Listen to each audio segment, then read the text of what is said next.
Hello, Heron.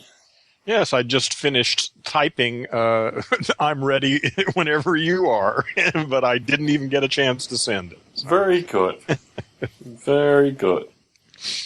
So, I have a list of topics in front of me. In fact, one of my topics was already pre-predicted by Stone 8 listener Lorraine, who I understand you have had a conversation with. Yes. Do you have any topics you'd like to start off with? No, I liked hers. So, I've watched the Russell Brand video twice. It was recommended to me by about, I don't know, maybe 20-odd people. Wow, it's really getting a lot of play. That's good, yeah. You think, well, I mean, obviously you've watched it at least once. Yes. What are your thoughts? I loved it. I mean, I thought, well, the only part I took exception is when he started talking about redistributing the wealth and all that stuff. That's the sort of old left-wing bullshit that, again, I see the fundamental issue is the awakening of human consciousness. Yeah. That without that, the rest of it's meaningless. Yeah. So redistributing wealth, taking a bunch of money from rich people and giving it to poor people, 20 years later, you're going to be in the same fucking mess before if people don't wake up. So I definitely think the present system needs to be eliminated and all that. But I mean, it can only be done by enlightened people for an enlightened planet. If you're just talking about changing the systems without changing the people, it's meaningless as far as I can see. Have you had any exposure to Russell Brand's prior work? No. I mean, I'm vaguely aware. I mean, I've seen him on YouTube for quite some time saying things I more or less agree with, but I never paid a lot of attention to him. I saw this thing, I don't remember, somebody turned me on to it, and I just liked his attitude. I mean, again, especially when people consistently saying, well, what do you suggest we do? Well, we don't know. That's the job, is we got to figure out how to create a new world. I don't have the fucking prescription for it either.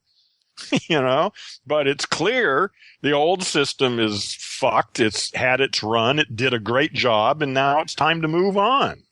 But again, without a planet full of conscious people, I don't see it making, I still think that's the key, is a conscious population.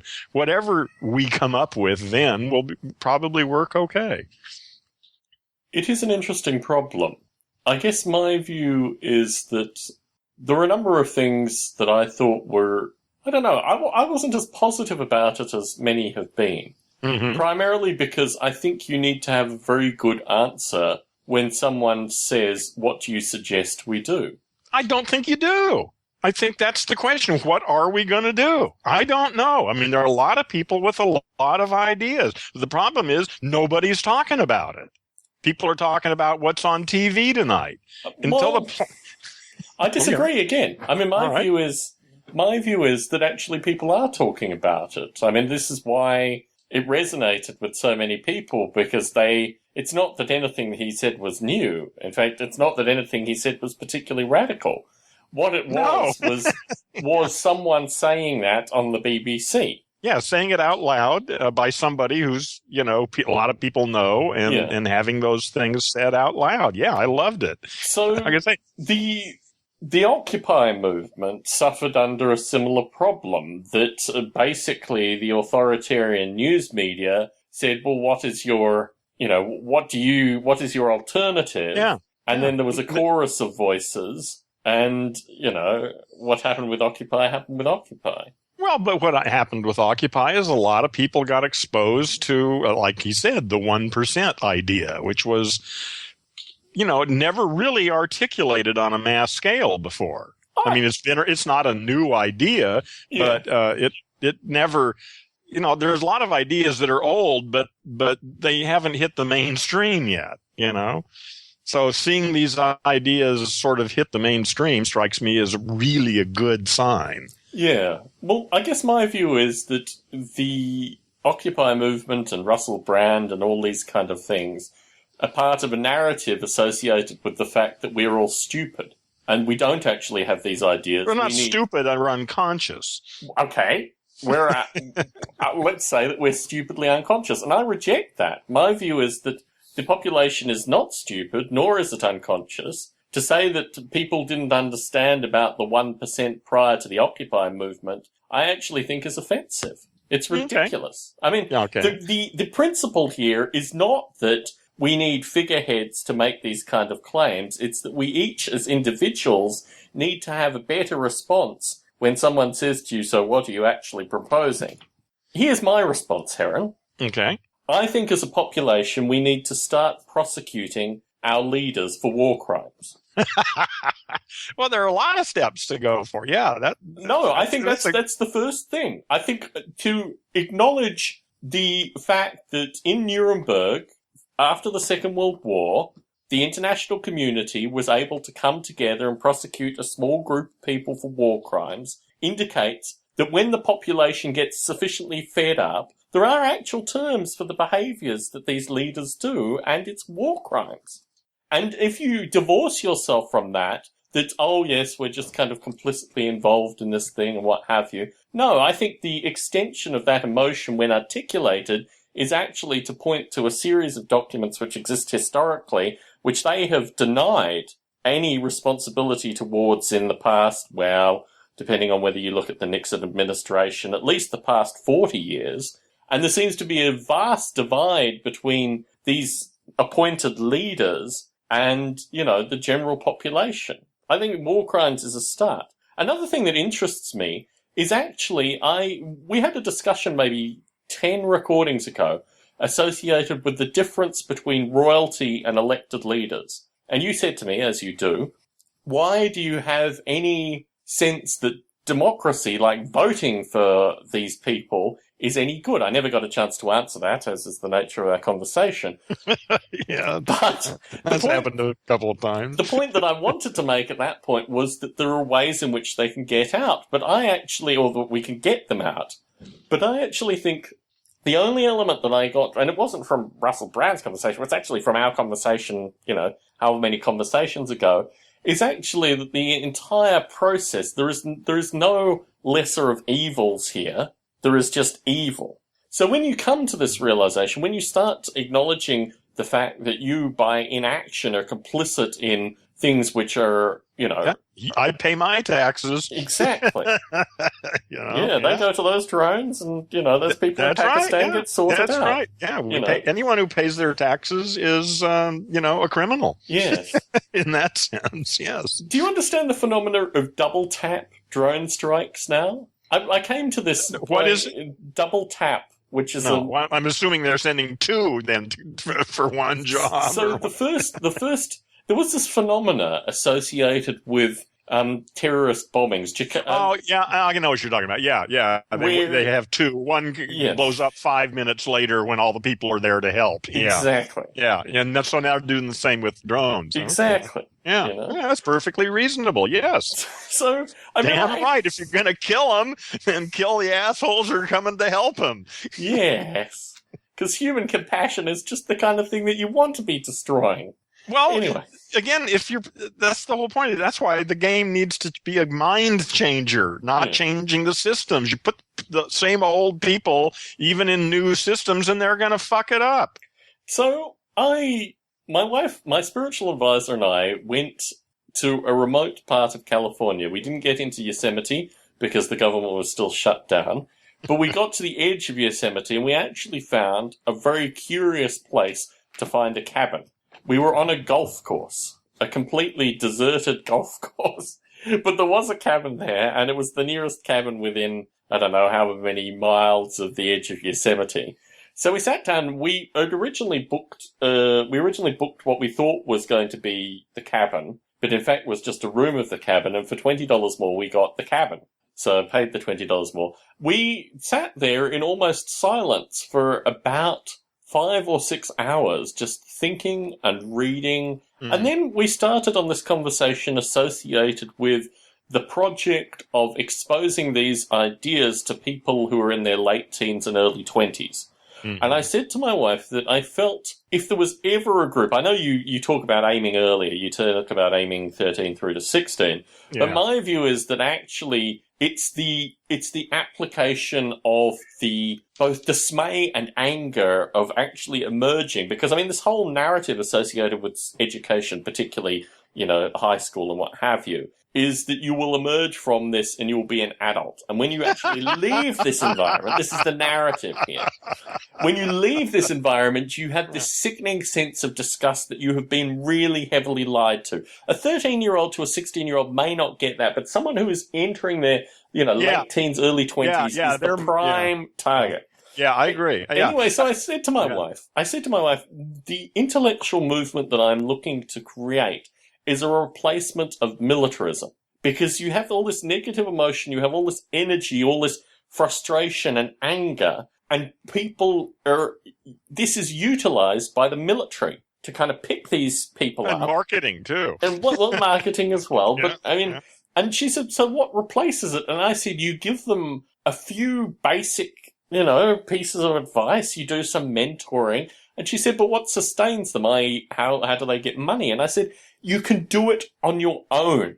The narrative of the military is very much a narrative of hopelessness, that this is the only option that you have, is to join the military. So you'll join the military. Yeah. And my view is that actually the antithesis of that is the case, that you are in fact focusing yourself on no options in that process. And the possibility, I mean, when you look at the successes that have occurred in both, intellectual, pharmacological, technological development, they've all been people of this age group that have basically become focused in their energies on something that is ultimately long-term productive and doesn't require any of this additional, baggage and nonsense.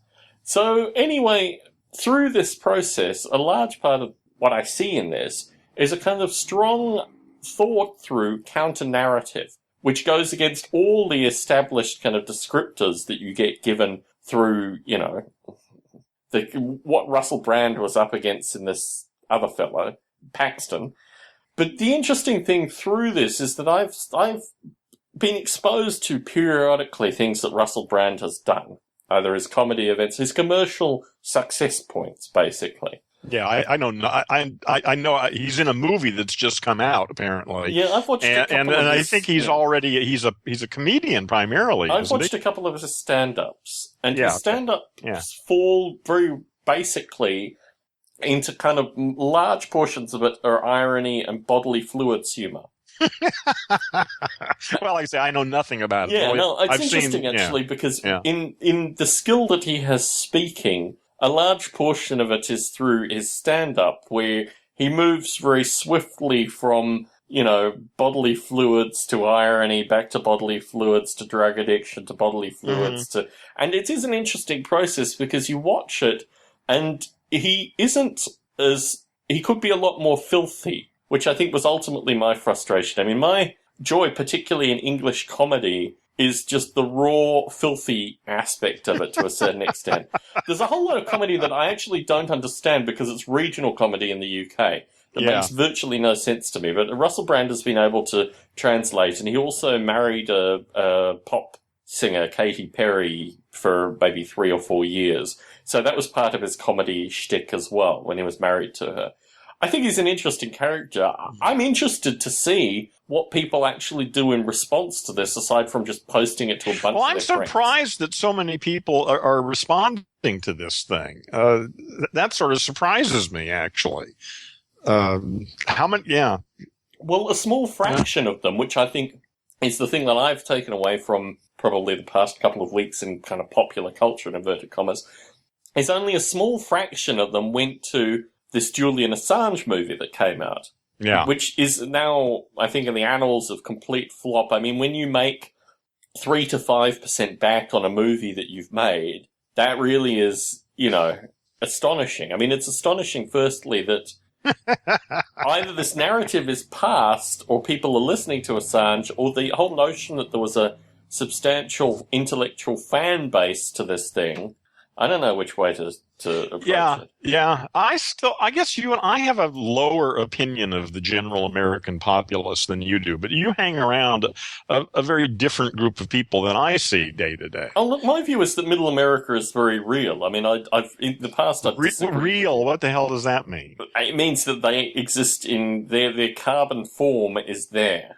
I don't even know what that means. I would say they're a bunch of unconscious language monkeys. I would say. Yes. Look, my view is that actually it's true, and I've been relatively utopian associated with my view of the, broader US populace. And I went to Michigan. I've had various experiences associated with Middle America. And the interesting thing is... Middle America is right here in Orange County. True. But there's a slightly higher density of them in the actual middle of America. Maybe. I don't know if that's true or not. Yeah. I really don't. You rarely leave your area, though. No, I don't. No, but I have in the past. And of course there are regional differences. All I really can speak about is South California. Mm. And movies and television and mass media and the internet and all that stuff. But my experience, firsthand is South California. Yes. And here I'd say probably 95% of people are basically unconscious language monkeys. Yes. Whether they're cultured, educated, intelligent, nice, those are separate issues. They're still pretty much unconscious language monkeys who are operating basically under the spell of their language machine. They may have top master programming or bottom slave programming, but they're all a bunch of programmed language monkeys. So speaking of programming, I've been watching at a distance associated with, I guess the notion is what I do in my day-to-day life, what I do with Noble Ape. It's all about code. It's about programming. It's about computer programming. And I've watched at afar associated with this whole federal government healthcare website thing, and I've realized that actually the broader community, but more importantly the hyperlanguage monkeys that exist in Washington, really have just either they never went to college, or there's just something really missing in the broader general narrative associated with what computers and software are. Welcome to Earth. The interesting thing is actually, through the community that I talk to with Model Rail Radio, a number of them are men between your age and my age who, through their college education, did computer programming. So at least they have the basic language to start describing. Yeah, I think it's just sort of magic. Yeah, I think most people just, just don't really think about it. There's something goes on, but they have people are just really uneducated in science in general. Yeah. The whole idea of causality and the way things happen in the world, people don't have any kind of integrated sense of that. The thing that always disgusts me is when people are presented as experts, particularly experts associated with technology, because it's my own particular shtick.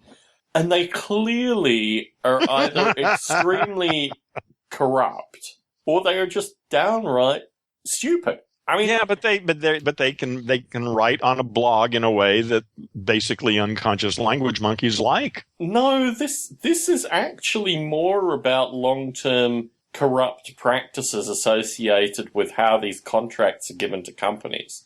I don't actually think it's got anything to do. These people are all behind-the-scenes people. They're not people that are normally dusted off and presented to the general public. However, they've made... this company that contracted is a multi-billion-dollar company that I've never heard of. Mm-hmm. I was looking them up on Wikipedia, and they've been doing this since the year I was born, which seems amazing. Yeah. They've worked on these, in theory, quite complicated systems, and the interesting statistic is 91%, which every government contract over, I think it was $20 million, has a 91% chance of gross failure. This is absolutely astonishing. It really is. It's beyond. Yeah. It's beyond shocking. It's actually just. No, it's called normal. That's 91%. You just didn't know that.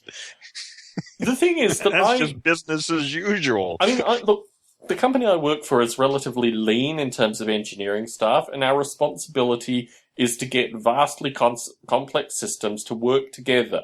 As has recently become public knowledge, tens of millions of people use these systems on a daily basis or a weekly basis. Yeah. Oh, yeah. Yeah. It's an amazing system. And they work relatively pretty flawlessly. well. Yeah. Yeah.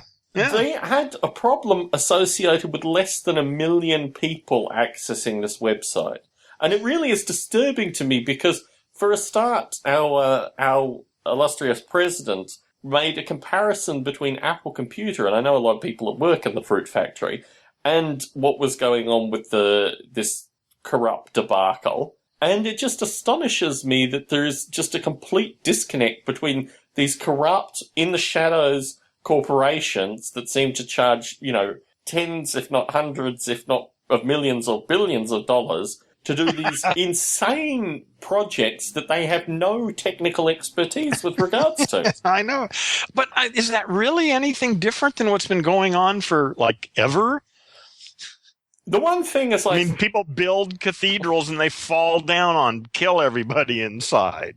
Well, that's beginning to change, but frauds and people claiming more than they actually can do, that seems to me pretty standard human operating behavior. So I have two thoughts here, Heron. The first is that they should have gotten the NSA to write the healthcare website. Because the NSA clearly, allegedly, has amazing abilities to track each and every one of us. And why not just make healthcare just one of the fields? They've got all our emails and other things. Why don't they just do healthcare information as well? No, but that's a different style. Probably they couldn't do that. They're good. They're good at siphoning information off, not organizing it and making it useful for other people. The secret agent, what have you, is the CIA and what have you. Well, yeah, maybe. Yeah, that's why I don't worry so much about them. Is because I think they're a bunch of language monkeys too. And they may have all this information, but they can't control anything. They can't even control their own nervous systems. Yes. Anyway, so yes, I've been watching in a somewhat bemused state with regards to all of this. That seems about the appropriate response. Bemused. That's a good way of saying it. Yeah, you look around and it's amusing. Yeah, amusing too, as long as, it's not your leg in the grinder, but... It's all of our legs in the grinder, Heron. It's all of our legs in the grinder. How's your wine glass looking? Oh, it's just dry. It's just sitting there without anything in it. It add some fluids to it. Lonely. Okay, I'll be right back. So you're trying to get me drunk so we can get to the good parts, right? Something like that. Okay. All right. Good. You never get quite drunk enough. That's always the problem, Heron. Yeah. Well, I don't. You're right. I need to send you brandy or something. This is. Oh, Jesus. That would be. Yeah. Just straight vodka. I have been drunk before. I have been rip-roaring drunk. It took 4.5 hours. I enjoy it. Long hours. Oh, my goodness. Yes. No, but sipping wine, I've had I guess maybe 5 or 6 glasses. That one night when you tried to... I think you got 8 on that night. Was it that? 8? Yeah. But I didn't feel that. I could feel it, but, I didn't have a hangover or anything the next day. I didn't feel bad. The room wasn't spinning around or anything, I have gone to bed with the room spinning around. That's no fun. Have you ever had that experience? When I was in, I think, Langkawi, which is an island off the coast of Malaysia, and I was sitting on the beach, just looking out over the sea, watching the boats because they had lights on the boats, and I was kind of picked up from behind by this little Malay guy. He said, come drinking with us, and I thought, well, why not? So we wandered over to this beer shack. Now, I've got to point out that beer's remarkably cheap in Malaysia anyway, but in Langkawi, it's like 5 cents a can. It's just insane. So anyway, the thing about it is, prior to not drinking, I haven't drunk since 2003, aside from occasional cough syrup. But I was a relatively heavy drinker, and I'm tall and, relatively solid, and alcohol never, one of the reasons I stopped drinking was alcohol stopped having a meaningful effect on me. Yeah, Like, I had it's a to waste drink of money. Exactly, a volume of alcohol. So anyway, we started drinking, and we must have been drinking for about, 5 hours, and this is literally, they had a pit.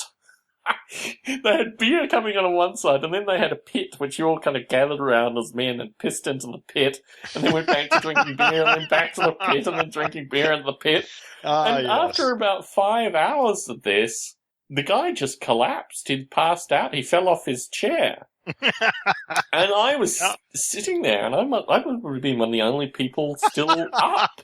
And this was a group of maybe 50 or 60 people. Yeah, everyone else was passed out. And I was just like, well, this is no fun. So anyway, then I walked back to my hut. It literally was a hut on the beach. Yeah. And the room was spinning a little bit. I think that's probably... I used to drink bourbon. In fact, when I drank bourbon, we'd have bourbon at the end of the night. But we'd start drinking at about, midday, maybe sometimes even earlier, and we keep drinking through to midnight. This is a Friday. This is what Australia's like, working in a company on a Friday. We'd start drinking like that.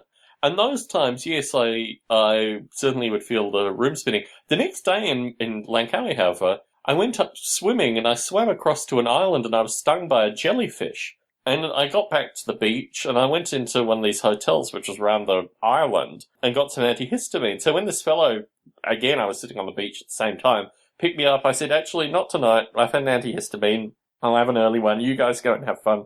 And yeah, I never saw him again. I don't know where the story comes from. But yes, I have had heavy drinking experiences. Well, anyway, the spinning room phenomenon is kind of interesting because that's sort of psychedelic experience. Again, it's clearly not happening. That disjunction between what you think you know is really happening and what you're feeling is happening.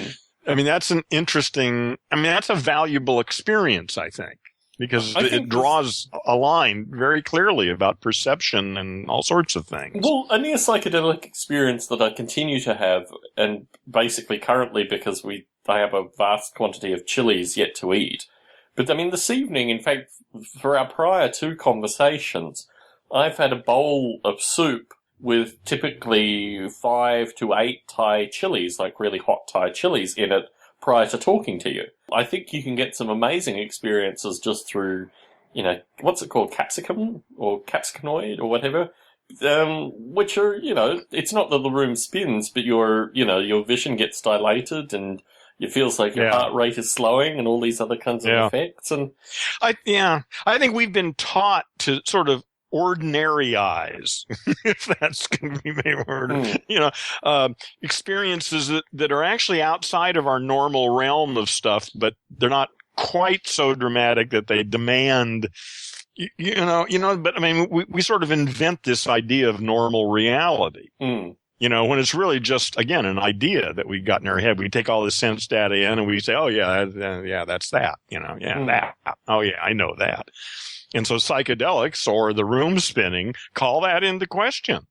It's interesting, actually, because I've never had, aside from meditative, I've never had a chemical-induced, psychedelic experience. And it's something that I periodically go back to in my reading, associated with, the chemistry that causes these kind of things. But it's always... Well, at least the chemistry that's related to these sort of things. Well, the causal relationship may be so, maybe not. We don't... It's interesting because I feel very self-empowered currently associated with, my ability to do a variety of things, be it, reach a number of people through talking or, potentially, fabricate firearms with drills and all these kind of things. And when I go back to reading, because I did chemistry, I did chemistry to a high level. My thought was that I might even do it at university. So I understand the chemistry associated with this. But the movement to actual manufacture requires a degree of knowledge that is just outside my abilities. There are a variety of plants and what have you. But yeah, it is an interesting process. Yeah, that's a deep scientific issue, is really understanding these chemicals and their plant sources and what chemicals work. It amazes me that these people in the Amazon jungle. I mean, the whole thing with ayahuasca and the MAO inhibitors. Yes. The ayahuasca by itself doesn't work. You have to take, and how did they ever figure that shit out? I guess my view is that if you live in the jungle and this is your life, I mean, yeah, I guess you try every goddamn thing under the sun. Yeah. And maybe over generations, over a long period of time, the evidence accumulates that, hey, if you do it this way, this is rather interesting. I mean, it's interesting because as we regularly return to, the whole nature of the workaday world is so far against going and trying every kind of plant that you have in your vicinity that we forget that actually that's the way Homo sapiens are supposed to behave. Yeah, right, yeah. That's what babies do. They stick everything in their mouth. Exactly. People with oral fixations continue to do this for the remainder of their lives. But yes, exactly. It is an interesting thing considering, I mean, I've been listening to McKenna periodically. I've listened to him in greater and lesser doses. He's a strong advocate, and I need to buy his book associated with this, of people just cultivating psychedelic mushrooms without actually having any connection to them. He argues that you can create a space where you can naturally cultivate these mushrooms without going and looking for them, basically. Yeah, that makes a lot of sense, that if you go to the trouble and put the intention and the effort and the consciousness into learning what you need to do to do that, you're a different person. And that's going to change the nature of the whole process. I think his argument is, in almost all parts of the world, there are spore cultures that will produce psychedelic mushrooms. And that basically you can create the ideal. I mean, part of it is also Rupert Sheldrake, I think, and Rupert Sheldrake's influence on McKenna, associated with the notion that, we have all these forces all over the world that we can harness. Morphogenetic fields. Exactly. Yes. We create a morphogenetic field around a particular, agar, and the mushrooms will come to you. Yeah. I don't know how much. It's an interesting idea, but, well, anyway, it doesn't make a difference. Yeah. Go ahead. So, I mean, it strikes me as rather an interesting hypothesis to experiment with, given the time and energy. I probably just need to buy his book, read through it, get a sense of... Are you talking about Sheldrake or No. McKenna and his brother, under pseudonyms, as you noted maybe 3 or 4 recordings ago, wrote a book associated with how you create a sanctuary. Yes. Oh, okay, yeah. Right. Where the mushroom will come to you. Yeah. It's an interesting hypothesis, and certainly, given a certain amount of time, I think one could probably experiment in those lights. Well, that's the whole point, is the very idea of reality is just an idea. What's really possible? Who knows? We don't know, really. We've got a bunch of ideas, a bunch of theories, a bunch of language that we take for the Bible or something. And a lot of it's pretty good. There's no question that science has been a powerful thing, but it's still just a bunch of ideas. What other kinds of ideas might we be able to come up with? Who knows?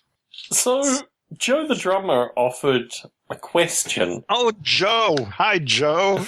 Maybe 5 or 6 recordings ago, he's probably stopped listening in disgust. But if he is still listening, he sent me an email and asked me why the Holocaust had particular reverence in my own thinking and my own discussion. And I don't think we've ever really talked about this to any greater extent. No, I don't believe we have. But the Holocaust had a substantial... It's interesting because it's this whole notion of kind of narrative programming. Not necessarily from my father's parents, but certainly through my father, both explicitly and implicitly, the visual, I don't know how one would describe it, associated with the Holocaust primarily. My spiritual advisor, when we lived in the UK, played an experiment with me. I was her live human test subject for this experiment, where she woke me up by shining a torch into my face. And for those, that would be a flashlight in America. Yes. Okay, thank you. Not a burning torch. This is probably a Marie Camacho and boyfriend. People that are couples should try this experiment on your partner. Because apparently, and my wife has confirmed this, it is a very fast fear engagement because it's completely removed from, general sensory experience. Well, and plus we've seen this in the movies 1,000 times. My So we've reaction, already got an idea built in. This is bad news. Yeah, my reaction, and I don't actually remember doing this, but the account is so vivid that she, recounts this somewhat frequently, was just to start whimpering and to curl up in a ball.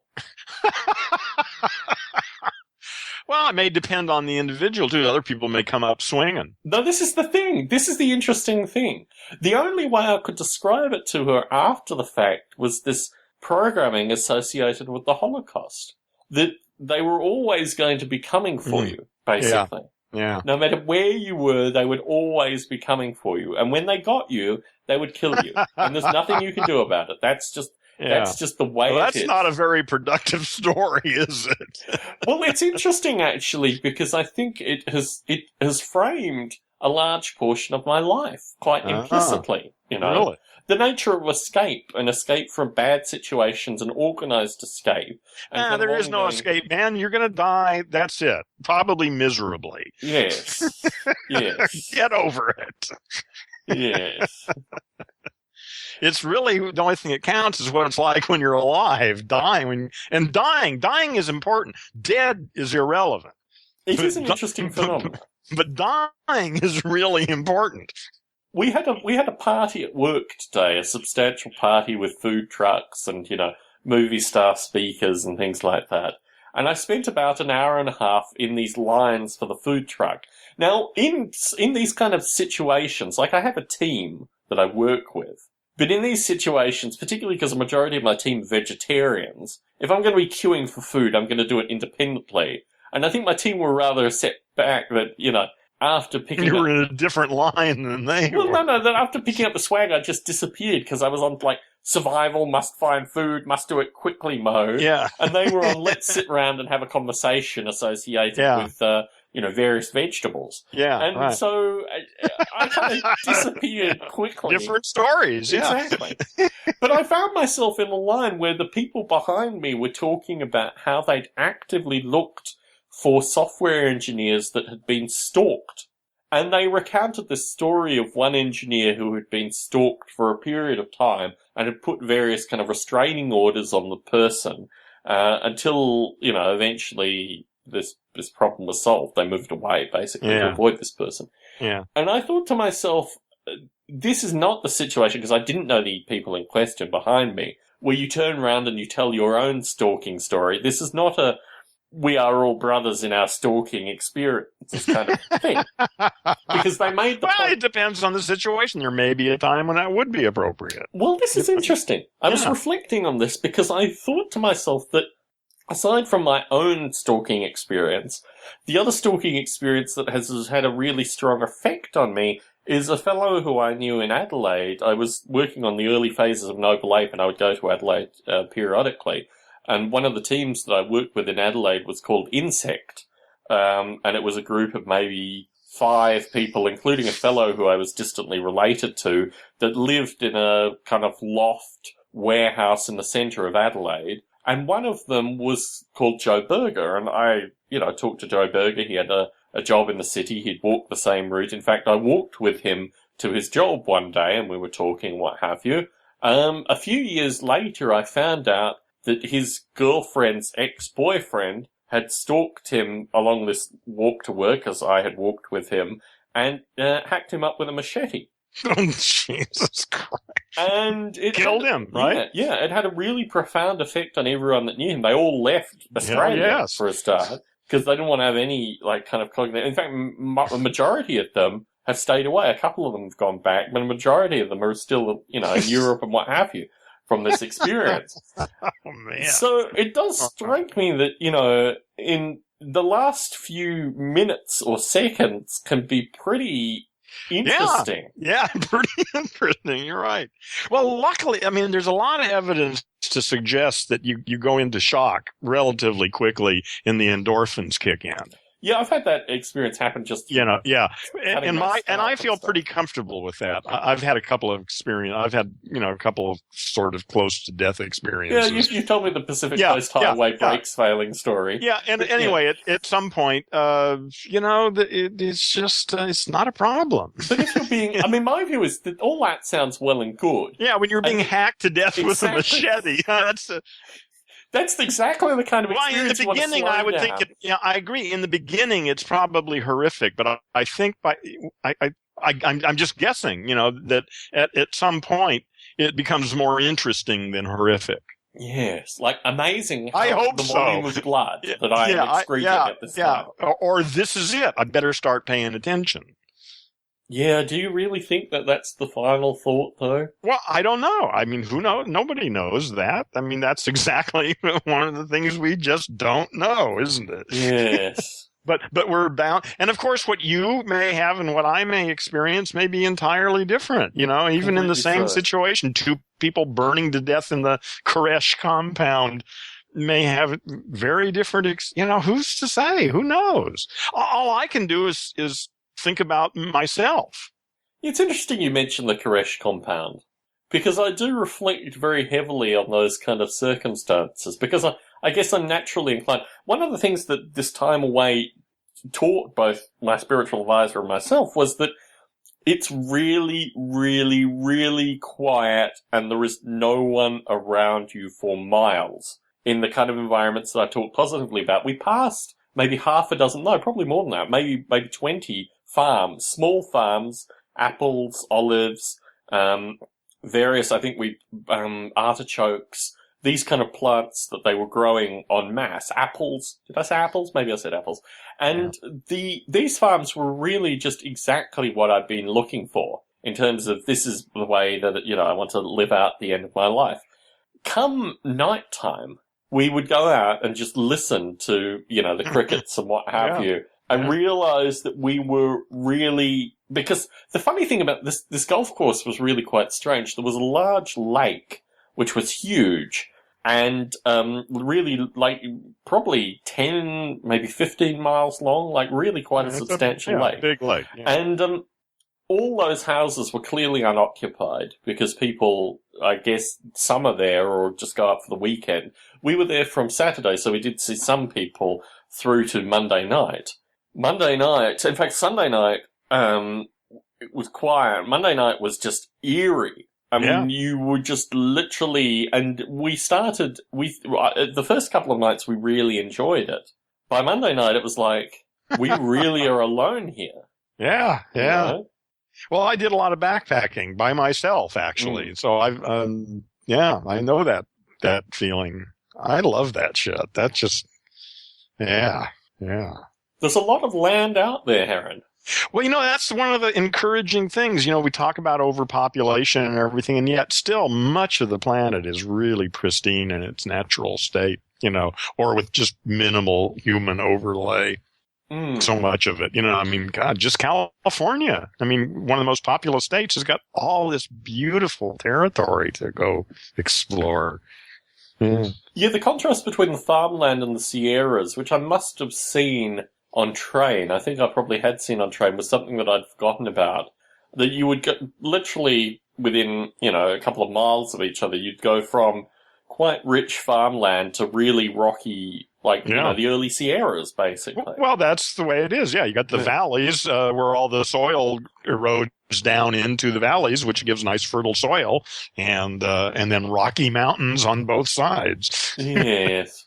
Anyway, so I contemplated what life would be like actually living out on a farm in these kind of I environments. mean, a farm where you actually have to work and keep the farm going, or you just mean living out there, retire? A little of column A, a little of column B. I mean, I do like to grow stuff, and I like to grow so stuff. you can do that anywhere. You can grow your own. True. You have a big garden. True. You can just have a cabin up in the woods in a place that's got some soil that'll work. You know? I mean, we looked at a property and this is within San Jose, city limits, where we could easily have had a garden that we would have more than enough food for a year in. It was basically the house doesn't take that was much. relatively small, but the garden was substantial. Yeah. And it's interesting actually because it backed onto I think, an apartment complex, and the guy on the other side was like a rabid junk collector with an overgrown tree, and the other guy looked like a Republican who was helping his son at a firing range out exactly. Yeah, they were oiling their guns in the shed. And I thought, I can imagine having a garden, but I am still surrounded on all sides. But yeah, it's an interesting phenomenon because when you see. I think you see yourself. I'm curious. You see yourself as at some point disengaging from society entirely. It's hard to say. I mean, it's hard to say whether I would completely disengage from society. I mean, I've certainly, even my experience out in the middle of nowhere, where you have to, walk however many miles to, get to a major road or a bus or what have you. They still mysteriously had the internet or dial-up connections, that got them to the internet. They could do email in and out. And my view is actually that it's more about understanding your own kind of comfort level, although, truth be told, to have to walk, half a mile in order to get information and then walk back to another place would certainly lend itself very heavily to the kind of lifestyle that I want to be, living in the future. I think walking is really central to it, though. I've been doing a lot more walking in the past couple of weeks, and I've missed it. It's good time, actually. Well, especially if you got a nice place to walk, in the mountains on a nice path. Yeah, yeah.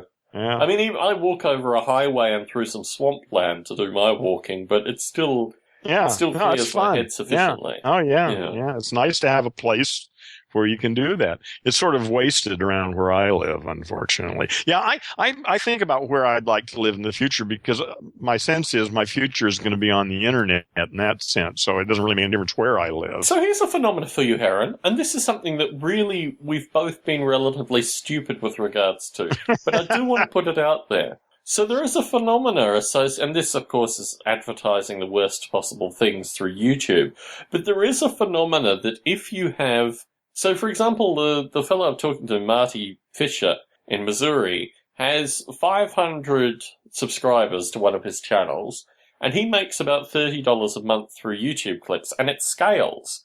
So people with, I don't know, my wife was telling me these statistics, people with like 3 million subscribers make, 250, 300,000 a year. Really? So there's some calm distance. And the thing about and how are they making this money? Google ads, YouTube ads. Okay. So it's just about putting ads on your page. No, it's not. Google will do that for you. You've seen. No, I know that, but I mean, but it's because the alternative is to just have them there with no ads. Yes. Just there. But the ads really make that much difference. Apparently so. If you've got enough viewers. Yeah, obviously it's just about numbers.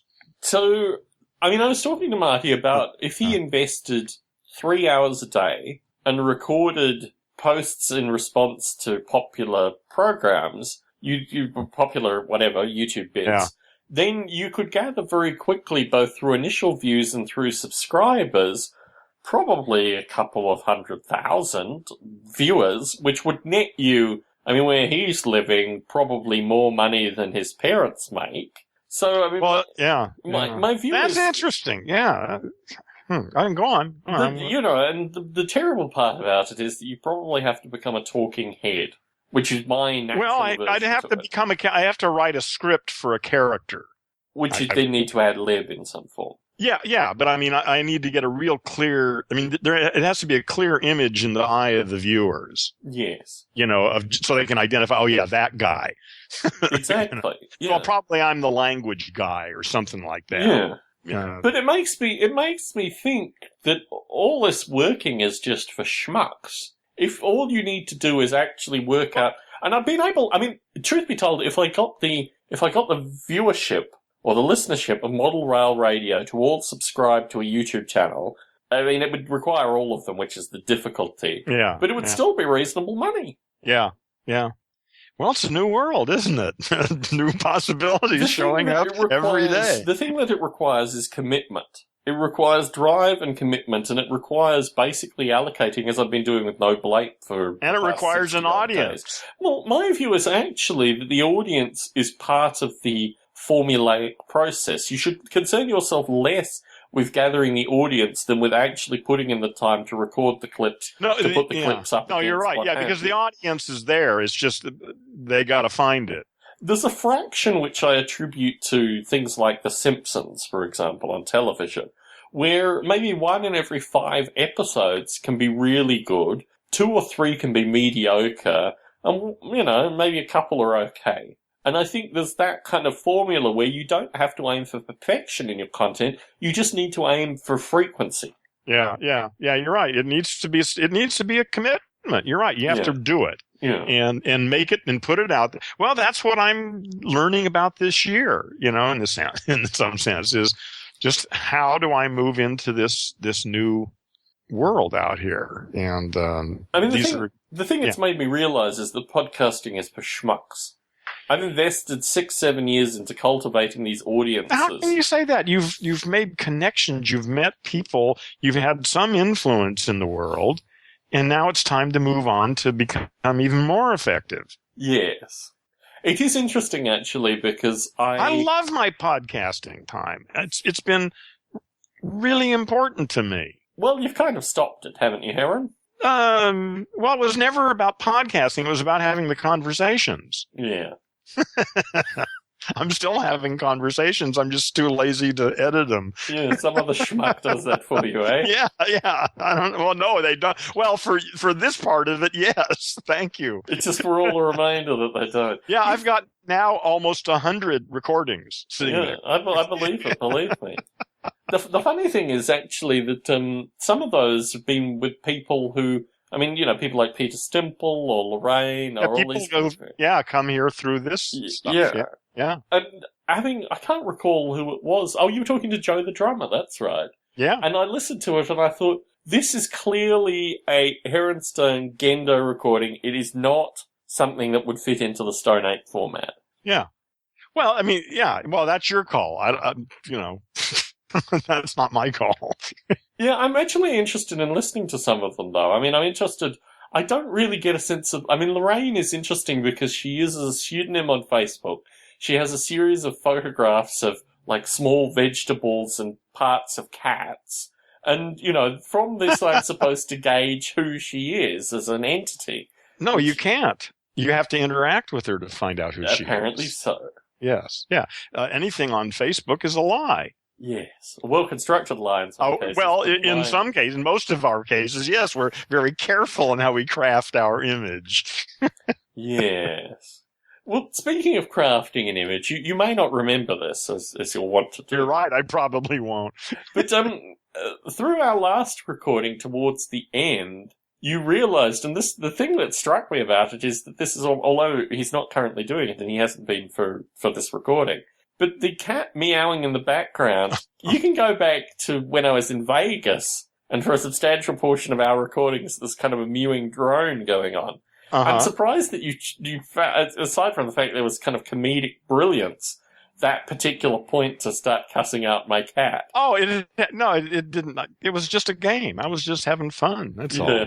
So I mean, I was aware of it. It didn't bother. No, I certainly was aware of it, but it didn't bother me. Yes. Yeah. It's a bit like you're lighting your medicinal marijuana. I mean, it's just something that goes into the show. It's an interesting phenomenon. No, it's just you and me sitting here talking and doing what we do. Yes. And that's what I did then. And sometimes I just feel like a nut. About a week following, I was sitting in the same chair, actually, as we were when we were recording, and I am now. And I looked to the corner, because this is right by the entryway, and the cat was having a seizure.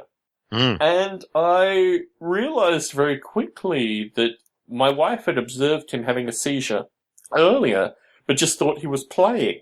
Yeah. So we took the cat to the vet, and they gave the cat a Valium, which I didn't realize was actually primarily used for treating seizures. He was a very different cat on Valium. It was very strange, actually, because he's normally very social, and he was kind of trying to be social, but it was like he was kind of, really quite stoned, like he was drunk, kind of stoned in equal measure, basically. And now he's on an anti-seizure medication that we need to give to him daily, and he's pretty well back to normal. But it strikes me that this, we talk about, being hacked to death, that perhaps involuntary seizure might be an interesting means of thinking about, the potential end of things as well. Well, there's so many possibilities. Yes. I've got this movie I downloaded, called the ABCs of Death. Mm-hmm. Have you heard of that movie? No, I haven't. Oh, anyway, they got 26 different directors, and they each did like 2 minutes, on death. Yes. One for each letter of the alphabet. I haven't watched it yet. But, I guess haven't we all imagined, the most awful deaths we could possibly imagine? Yeah, it's scary when you think about it, because there are a lot of possibilities that are just really unpleasant. Yes. Yeah, I do return to burning and drowning as two. Well, the hacking to death is kind of bad because of the other person there swinging the machete.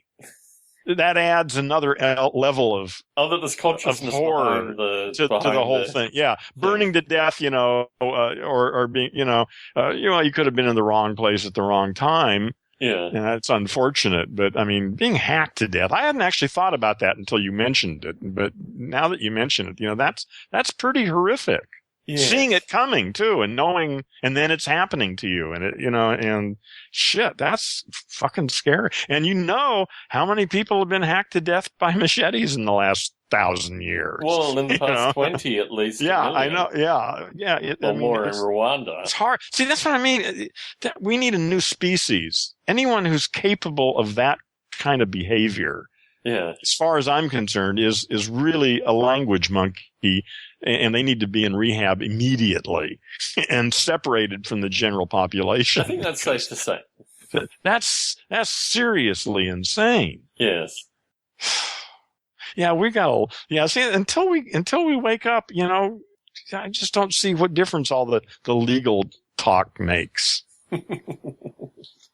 Thinking about this again, this even being hacked to death, it strikes me like that. I feel sort of confident that beyond a certain level, that you go into a different state of consciousness. It may look really terrible to somebody who's watching you, but I think, and from the videos that I've seen of beheadings and all sorts of things that are really horrific, my sense is that, it's like I say, the human intention part of it is really ugly, but that real death by violence is, at a certain point, the endorphins kick in and you're just in a different state. Yeah, you'd hope that were the case.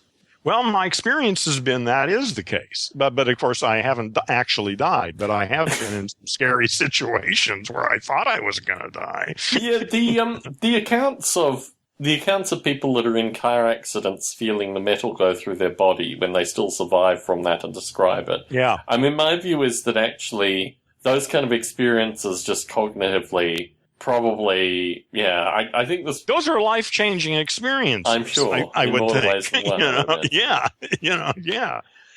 But again, I'm talking about, this could, I don't know what I'm talking about. Let's move on to something happier, Aaron. I think what's more important than this? Well, let me offer something that might be more important than this. Oh, okay. Okay. So 2 experiences through the week have kind of come together in this thought in my mind, but I'll give you both of them. I was listening to, it was an impromptu interview that was had. There's a convention, and normally a hip-hop convention, but really it's just an opportunity for a lot of expensive artists to come and talk about their lives, relatively boring. But there was an impromptu interview with a fellow who used to DJ for a group that I had some time for. The group, for folks who listen to this, is De La Soul. Their commercial stuff, not so much, but the first 2 albums I spent as a DJ, mind you, I spent a long period of time actually analysing the albums and the samples that they used, and I actually own a lot of the music that they sampled from, particularly the kind of eclectic French folk music that no sane English speaker would ever have any contact with. The thing that I liked in particular, and these are CD recordings, is the sound of the needle in the record and the different frequencies when you mix these things together. Acoustically, it's very nice to listen to if you like that kind of stuff. At the same time, my spiritual advisor here is very suspicious of me now because of this.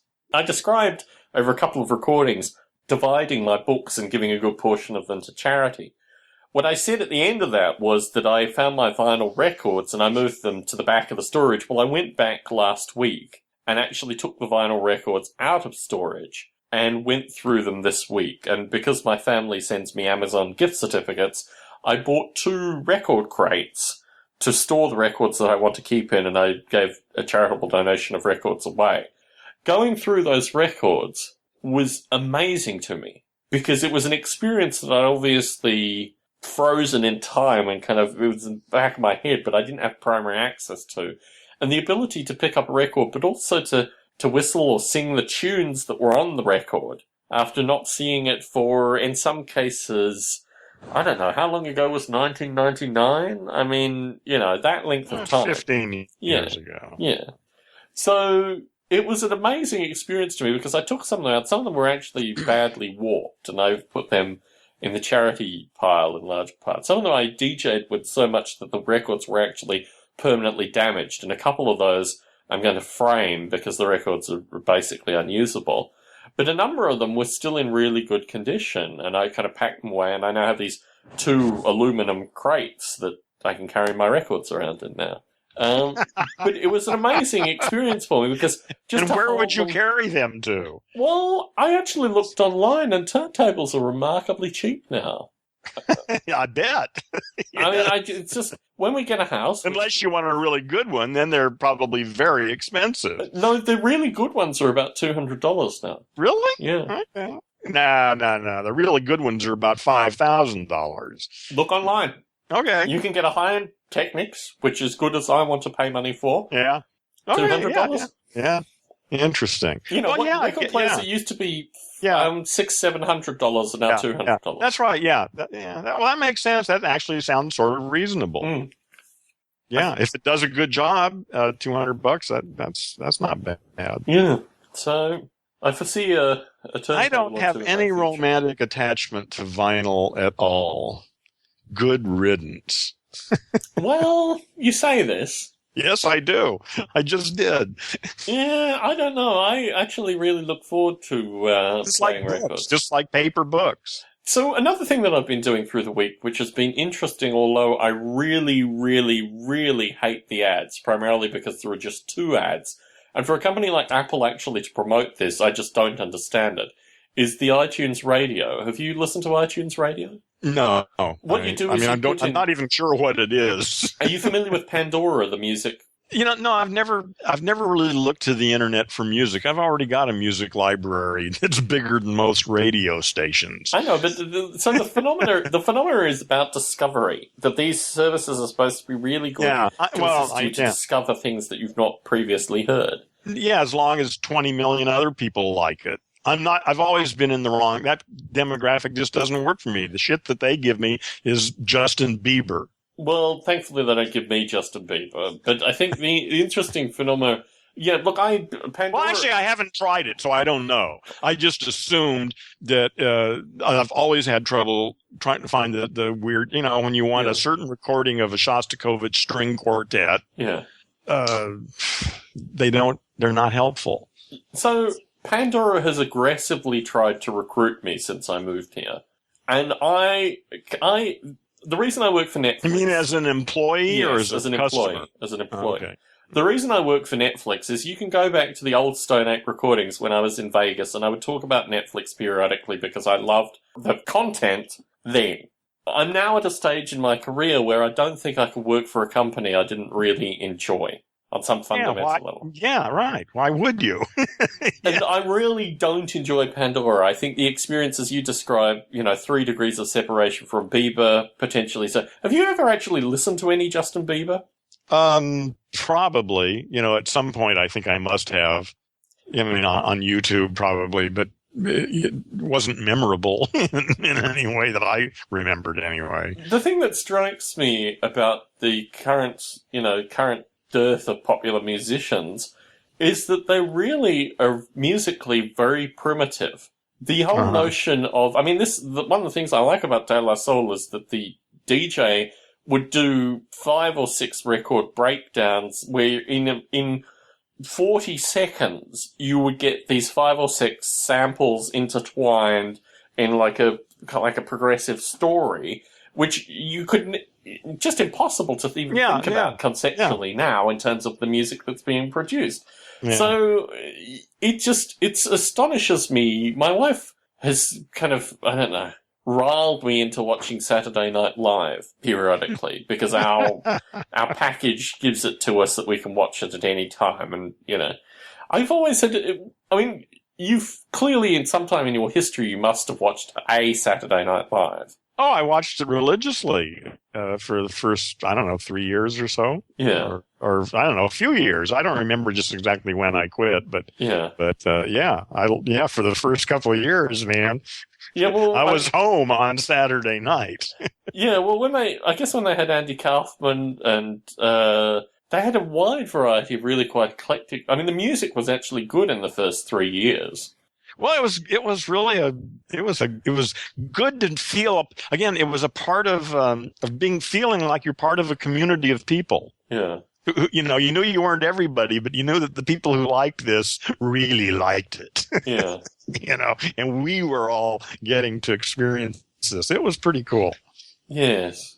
Yeah, the offering of Lennon and McCartney to come back together and these kind of things, which would have actually happened. I mean, there's the account that they were actually going to show up. But I think actually the quality of music in the first 3 years on Saturday Night Live was pretty unbelievably phenomenal.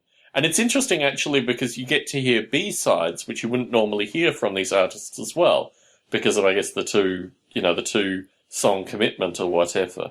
Anyway, through this now, is really my only experience of popular music. I've tried recently to force myself to listen to some of these musicians, but it is really painful.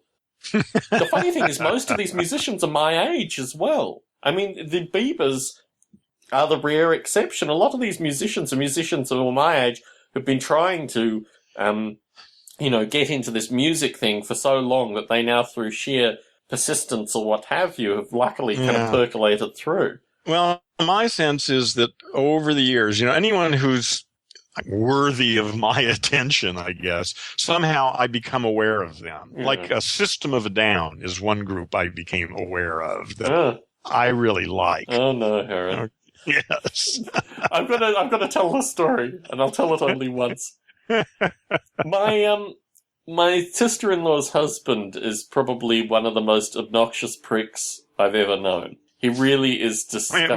Wait a minute, my sister-in-law's husband. I'm trying to wrap my head around. He's normally my brother-in-law, but it's my wife's sister's husband. Wife's sister's. Okay, I got you. Anyway, so we attended their wedding. In fact, we recorded a Stone Ape soon after I attended their wedding. I thankfully wasn't in the wedding party, but my wife was, but I was close to the front. And before the bride and her wedding party came out, the groom and his wedding party came out. And he just stood there and looked into the distance, and I thought, something is going to be terribly, terribly wrong at this point. And out over the speakers, it was a track called Aerials by System of Down. Played in its entirety. It's like 5 minutes long. And this was his wedding song. Well, see, that's making a bold statement, man. He's told you everything you need to know. No, way too much. More than I ever needed to know.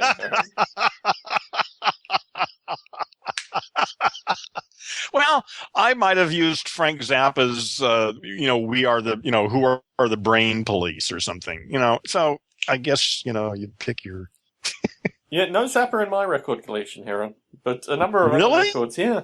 Oh, so, it's interesting actually because my wife is an ex-Deadhead. I'm relatively hostile to the Grateful Dead. I had 5 Dead albums. Yeah. I had 5 Dead albums in my collection. I've never listened to anything of theirs. I think they're about the sloppiest band I've ever heard.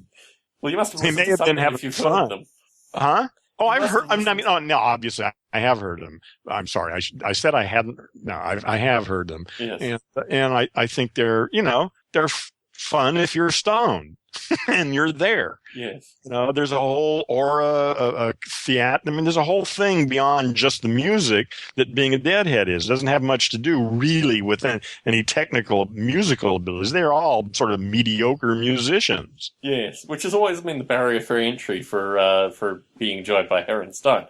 Something you probably don't know is Sirius Radio, the satellite radio, has a Grateful Dead station that plays All Dead all the time. My wife listens to it. In fact, we listened to it together in the car, and she said to me at one point, wait, it's really going to get funky just about now. Which I now use in every possible inappropriate situation. Now we're going to get funky. Hold on. Right about now. Yeah. So, yes, my view is actually... Things are about to get funky. Show title. Okay. It's interesting. I think that'll be the title of this program for you. Things are about to get funky. Yes. There you go. Well, being slashed to death really isn't... Yeah, well, slashed to death with a machete. Or things are really about to get funky. Or things are about to get funky. There you go. Easy. No, or things, yeah, well, it's up to you which one goes first and which one goes second. I'm only using the funky one. But it is an interesting phenomena, because I probably should explain this for folks listening in. A majority, half my record collection comes from being a university student. And when I was a university student, in the kind of central kind of quadrangle of the university with the cafeteria and all the other stuff, banks, what have you, there was a weekly, like, second-hand thing that went on there. And there were 3 record sellers that would sell $2 records. So I would go and I would buy probably $20 or $30 worth of records every week. Because it wasn't really a risk for me. I would probably be able to sample from a majority of that, and I would probably be able to use good portion of that in my DJing and also my sampling, And so most of my records come through that experience. Well, actually, that's not true. About half my records come through that experience. About a quarter of my records are, because my parents were divorced, I basically have duplicate records from them because they went and repurchased records after the divorce. And then the remaining number are DJ records that I would predominantly buy when I came to Berkeley. There was a Rasputin Music in Berkeley that I would hit up. I would literally pack half my suitcase full going over and then fill the remaining half with records coming back. And I would do this, maybe 4 trips I did this. So I have a lot of, and also actually I did it when I traveled internationally as well. So I've got a lot of French and a lot of Swiss and some German DJ records that I purchase on these trips. And a lot of them are just beat records. Some of them have like experimental music. Some of them are like regional rap groups. I have a lot of French like hip hop and from the late 90s, well, from mid 90s to the late 90s. So, yeah, that represents the kind of breadth of my collection. The stuff that I got rid of was either damaged records. I've got a variety of actually like deceased estate records that I purchased when we were in Vegas. So, lots of show tunes, lots of Sammy Davis Jr., lots of like Yiddish, like clarinet records and stuff. I don't know what that period was easily to get rid of. That's a majority of what I'm getting rid of. Oh no, I'm sorry, man. The Yiddish clarinet record sounds interesting. That's what I want to hear. I've got 5 records from the same Yiddish clarinet artist. Okay, all right, good. I've never listened to those records actually because I didn't have a record player in Vegas. But I'm actually getting rid of those just for volume's sake. Yeah. Well, there are only so many seconds before you're dead. Hacked to death with a machete. So you got to choose very carefully what you're going to spend your time with. Well, you'd want things to get a little bit funky, and that is the majority of my records. But yeah, I was actually quite surprised I didn't have any Zappa. I thought I might have had one in there. But no Zappa. I've got the very first one, the Freak Out double album. I know you do, Heron. Yeah. Well, when I have a record player, If you ever come to visit, you'll need to bring it so you can play it. No, I've already got it on an MP3. Oh, okay. It's much better. Very good. That record is so fucking scratched up, and it's, I listened to it many times. It's interesting, actually. The one record, Blondie's Parallel Lines, actually, is one of the few records that I put a scratch in. I was waiting for a fellow while I was at university to turn up at my shed off campus. And he said he'd come at a certain time, and I was just listening to this record, and I got so frustrated, without control of my arm, I just flung my arm out, hit the needle on the record, and scratched it. Oh, no. So I do own both. It's interesting, actually, because I've realized a number of these things I own on vinyl, some of them I own on cassette, on CD, now through iTunes I own them. I mean, I have repurchased a good number of my records in multiple additional formats. Yeah. It seems to me it's just clear that the stuff is, nice for people who like that kind, and want to pay for that shit. But that's over, It's electronic files, man. You cannot, I don't see how you can beat that. Well, for audio quality or for anything. The musty smell of a book, and in fact, the musty smell of these records. But that's a separate issue. That's not music. That's, go buy some musty book spray. No, you don't understand, Heron. It's like fine wine. It needs to be cultivated. You can't just go and buy if you want to, I think I have no problem with that. But like I say, in a sane world, you and all your other friends, but of course you can do that with the internet. All the people who think that shit's really important can get together and deal with it. No problem. Yeah, Terence McKenna wanted to cultivate psychedelic mushrooms, but you can cultivate rich-smelling book mold. That's right. You can cultivate any goddamn thing you want. There's probably enough people out there. Well, maybe. Who knows? Why don't you check into it, though? Well, having already discovered hand porn, or the lack thereof, and the niche there to be exploited, my sense is that, book mold might actually be a niche to be exploited. Well, you're actually right. I mean, I have that. I mean, I know I do like books. I have a sort of visceral, I've had them all my life. So, I'm comfortable with books. But overall, I'd just soon do away with them. Except for keeping them in museums and for collectors, people who who are rich and can afford to take a wall of their house and put a bunch of books on it. Cool. But if I don't want to buy a piece of, some tree that somebody chopped down, put some toxic chemicals on it, and then put it in a truck and drove it here and put it in my mailbox. That is just dumb. Yeah, it's interesting, actually, because I know the date, actually. It was May 15th of this year was the last, although, truth be told, I have been to one second-hand bookstore in between. But in the past week, maybe the past couple of weeks, I probably would have ordered 10 books through ABE, some of which have arrived that I've read and will probably donate, some of which are still in transit.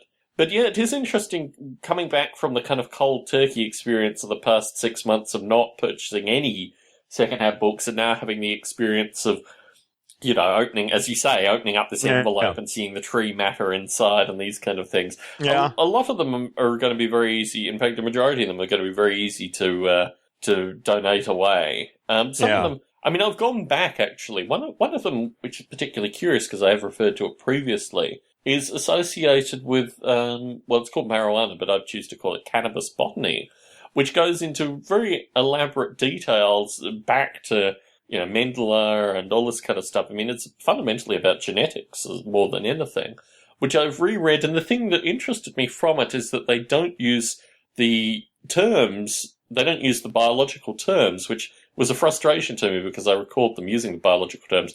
One of the books that I've purchased, actually, though, over the past 2 weeks has been the book of my nemesis, this Chris Adami fellow who I met at Michigan State University last year. He wrote a book on artificial life in 1995 that I had intentionally not read, and now I have a purchased copy I've actually started reading.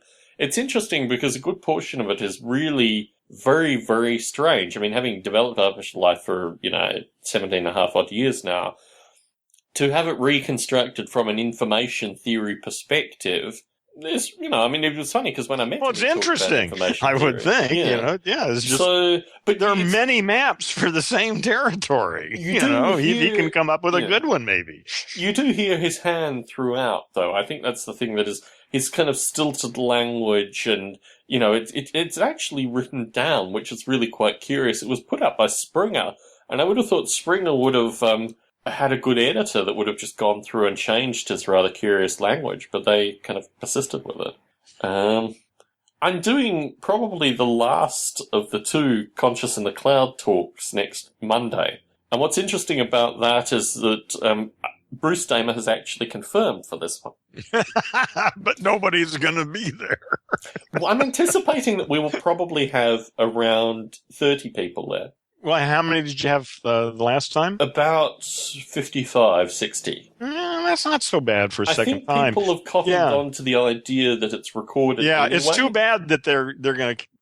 You think they're going to cancel it? They're not going to give it, because this kind of thing probably needs to develop. Well, what I was thinking, my only problem is that it involves about half a dozen individuals at Netflix to actually arrange. My thinking is what I will do next time is literally just I will book a meeting room, I'll gather a group of people together. And take care of it, And then I will do it without requiring, and they can pick up a drink as they're walking up to the so they can just go about whatever they would have been doing. And that makes a lot of sense. And I'm actually going to talk to the people at Netflix to say, look, I really appreciate what you guys have done, but let's deformalize this thing. Yeah, so just I can give me your maintain room. it at a smaller number. Just give me your room. Which I don't think they'll have any problem with. Because, that's great. I would do that because I think over a period, over time, you can be, again, there are people who are ready to talk about this kind of stuff, but it's going to take time for them to hook up. Yes. Yeah, but I'm confident that we have the space. I just don't think we can have the lecture theatre that seats 180. Well, you don't need that big a place if you're only going to be getting 20 people. We do but 20 people is still good. Yeah, we do actually have a nice lecture theatre that sits about 40 people and is considerably more participatory. Heck, listen, a room with some chairs and a table in the front and a blackboard will do. Yeah. Actually, those kinds of spaces are particularly nice, actually. Yes. It really sets the tone for everybody. Yes. A conference hall is okay, but the more informal, I think, maybe the better for this kind of stuff. We'll see how it's cultivated. I guess my broader concern is the speaker, other than Bruce and Zan Gill, is now what? Well, no, she has a cameraman that she wants to bring along, but if he was to film us, we'd have to pay him, and I'm not interested in paying a cameraman. If he wants to film it, fine. That's his business. Yeah, but the thing that concerns me is... In fact, if he wants to film it, he should pay you. Well, it's interesting, actually, because, you describe what happened with there was a group that came after Est, where you would all get together and you had, the police, assistant police, what have you, and gang members and things. So I can't recall what that was actually called. Yeah, I don't know. But you described that it fell apart through this kind of people coming and giving commercials for, no, it wasn't that about that gang thing. No, the gang thing was one of the projects that came out of this other meeting where these people just came to share their vision, which was awesome for about 2 years until people started coming and doing commercials for, their massage therapy, or whatever new age bullshit they were peddling. Yes. I guess that's my concern with this. But for a couple of years, it was awesome. I still see that as a model for what I'm going to be doing. If, and this would take, effort on your part, but if you look at the Conscious in the Cloud meetup page, it is a majority kind of young entrepreneur folk and then small number of actual doers. And I think it's interesting, actually, the notion that maybe this might put, a group of artificial life folk in front of people that are actually interested in using this in a more dynamic fashion. But it would take, they need to see how it applies to their lives. Exactly. So it would take a couple of years for this to work out in that line. But certainly I'll put to the people, and you never know, in the next 3 days, we might have a mass, joining, what have you, or people RSVPing that they're going to attend. But my view is probably the smaller group lends itself more to the kind of question and answer. Yeah, I think what the question is, why are you bothering to do this? I'm doing it because historically there was a group here called Grey Thumb that would meet on a monthly basis that would actually have some really interesting discussions associated with artificial life.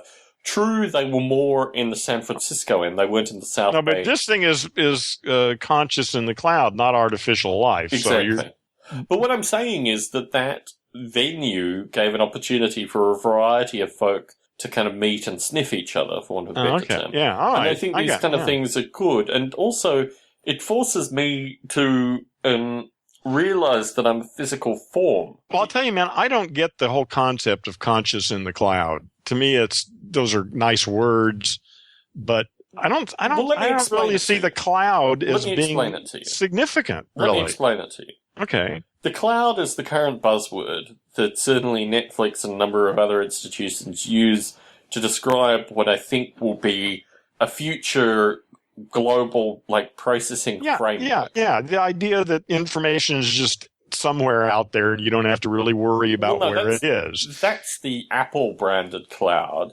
The computational cloud, as described, is actually considerably more about kind of Java clusters kind of communicating and, dissecting information. I mean, there's a kind of commercial cloud, i.e. iCloud, etc., which I utilize. There's two different perspectives. There's the user experience, and then there's the person who's creating the software and maintaining it and all that shit. No, they're two distinct things. They're actually two distinct things. One that's what I'm saying. Is a place to store your stuff.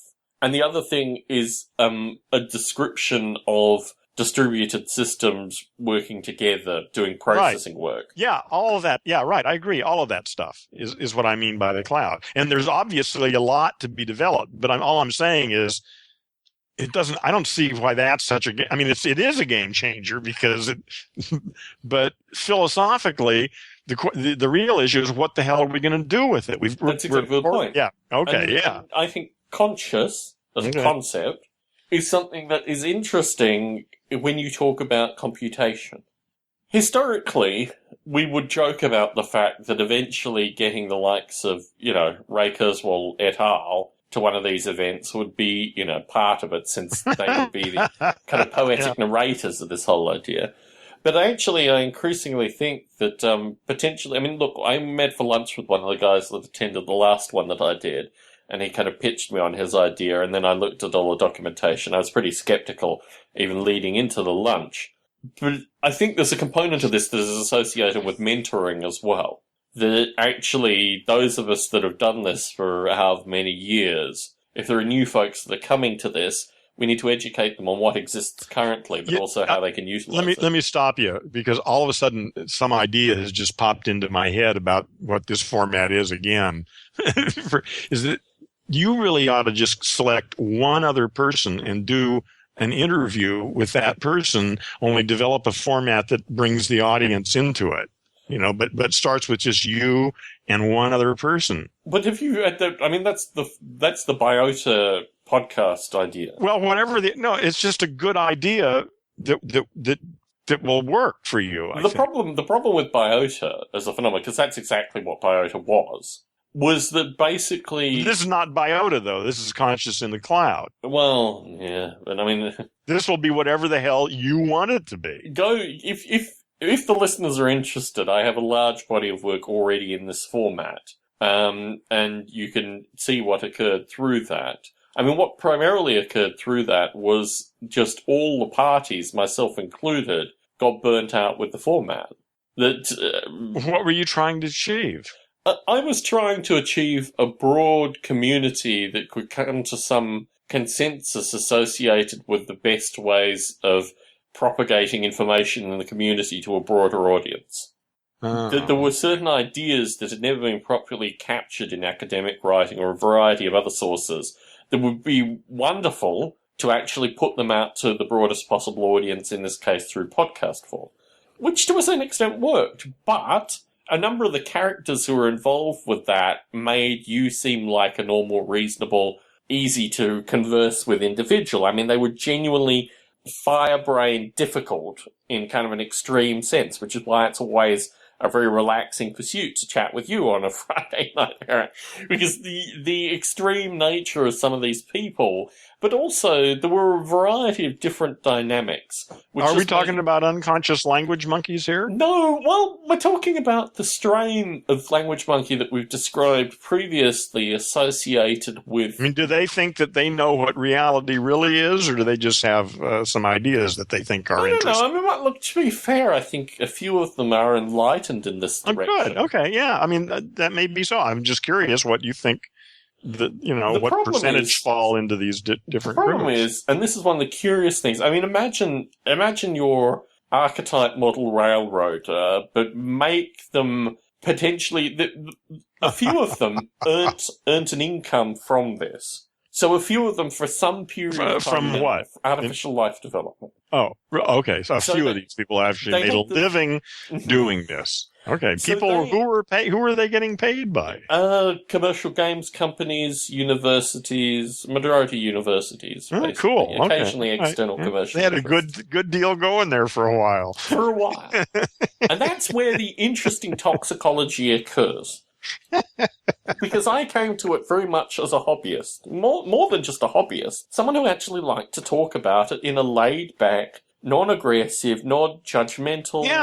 a scientific way. Well, let's explore this the S word around. Let's explore this thing and see what kind of fun we can have. A lot of them made claims associated with the scientific base.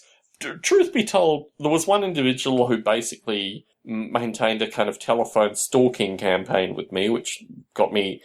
But also, I mean, one of the primary participants... In fact, the majority of the primary participants moved away from this. I mean, Bruce Damer, Gerald Jung, a variety of the folk who I talked with on a regular basis. The only person who's really stayed with it is a fellow called Jeffrey Ventrella, who lives in the far North Bay. He lives in Petaluma, if you know where that is compared to where I am. And he is someone who I have a lot of time for, but again, through what I'm doing with Noble Ape in terms of working on it on a daily basis, but also through my professional experience, Jeffrey's experience and my experience have kind of diverged to the point where when I went to see him and his wife, I took my wife up to meet them maybe a year and a half ago now. He just wanted me to review his code and things like that. I wanted to actually walk through Petaluma and, go to the independent seed store and all this kind of stuff. And he wanted me as a resource to review apparently his there code. was a lack of communication as to what the hell the meeting was about. Well, I think we came to that resolution, but the thing about it is that the phone hacker John Draper, I had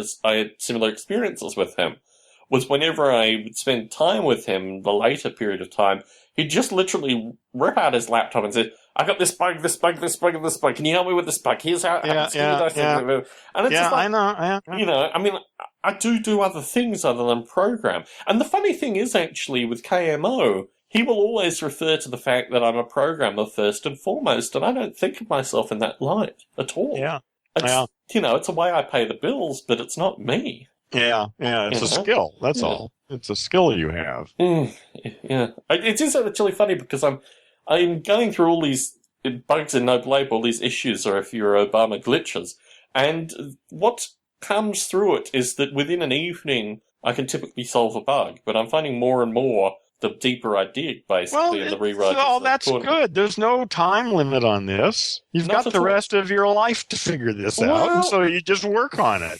The thing about it is that a number of these bugs were introduced over time, and... Well, you've had multiple people working on it. You've got a conglomeration of code in there from different people at different times for different purposes, and to go through that and try and rationalize it, good luck. I'd never attempt to rationalize it. I don't think that's the purpose of the... Well, but to get it where you want it anyway. Yeah. Yes, I think the manifestation of bugs in software and your understanding of the software is really quite it's difficult to translate. I mean, this is the whole government healthcare website, what have you. But it is actually a distinct profession. I had maybe 2-3 years ago, I have a friend who's a linguist. She's an academic linguist. And she was talking about writing some software that maybe she could just buy some books and she'd be able to write the software. And it strikes me, that this is the way some people think of software. That's well, that's obviously very naive. She hasn't learned her linguistics. She's an academic linguist. What? She's an unconscious language monkey who hasn't figured out language at all. Yeah, I know about the academic linguistics community. Some of them are generally nice. I've actually received there are really some nice. emails. There's some wonderfully, and there's some attractive ones too. There's wonderful people. Yes, of course. Nevertheless, the computational linguist who, funnily enough, my friend knows, who contacted me maybe 4 years ago. I put on the Noble Ape simulation page. Actually, let me bring up the text. Why don't I actually refer to the text in this case? Rather than just because I'll get it slightly wrong and then the irony will be lost, which just tends to happen this way. The quote is... Here we are. This remains the best landscape-oriented 8-brain simulator for Mac OS X. And this review was... Wait a minute, say that again. Oh, yeah, I want to This remains the best landscape-oriented 8-brain simulator for Mac OS X. However, he doesn't mention the portrait-oriented ones, I guess. No. You don't understand. Landscape-oriented means that it's associated with apes moving over landscapes. Yeah, as opposed to apes moving through the void. Yes, exactly. It's good for that too, might I add, Aaron. But yes. Anyway, so this computational linguist fellow, I put this online maybe 7 years ago when the review was originally posted. This computational linguist fellow wrote an entire blog post based on this one statement. Well, that's a tribute to his creativity, isn't it? I thought it was absolutely stunning that this guy, this academic, could just write on this one thing. That's their job, is to write on anything and somehow try desperately to make it seem relevant. Let me see if I can find his blog post. I'm not sure I'm going to find anything. Here we are. 8-brain simulators run rampant. So, there are others? Do you have competitors? No. So let me put this guy wrote this in 2005 on his language log associated with... And he even mentioned that I contacted him after the fact because I found it somehow. I can't remember. I think someone might have pointed me to it. But anyway, so yes, folks can go and find it in their own time if they're interested in having a channel. He works. Is UPenn, University of Pennsylvania, is actually an Ivy League school, isn't it? Oh, I have no idea. I think it is. Anyway, so he's at UPenn, which seems like an appropriate place for a linguist. Rimshot. Well, they have linguistic or linguist schools in most universities. They're all over. They even had one where I was. That was part of why I decided to leave. Were you asked to leave, or did you decide to leave, Aaron? No, I started talking to the professors in that department, and talking about doing the graduate work, and it didn't take more than about 5 minutes to realize that this is not the place I want to be. Yes. Yes. Yeah, academia still fundamentally scares me. I'm on the board. There are individuals. That's the thing. There are individuals here and there. If you can hook up with them, you're okay. Well, even those individuals scare me. I mean, this is the thing. I went to the conference last year, and now I'm on this board of the International Society of Artificial Life. They keep organizing these Skype calls during my working time. Like, there's no way when I'm at work regularly that I can take a Skype call with academics. I mean, Well, you're not high enough up the totem pole to be worthy of them, then. If you can't make your own time schedules, fuck you.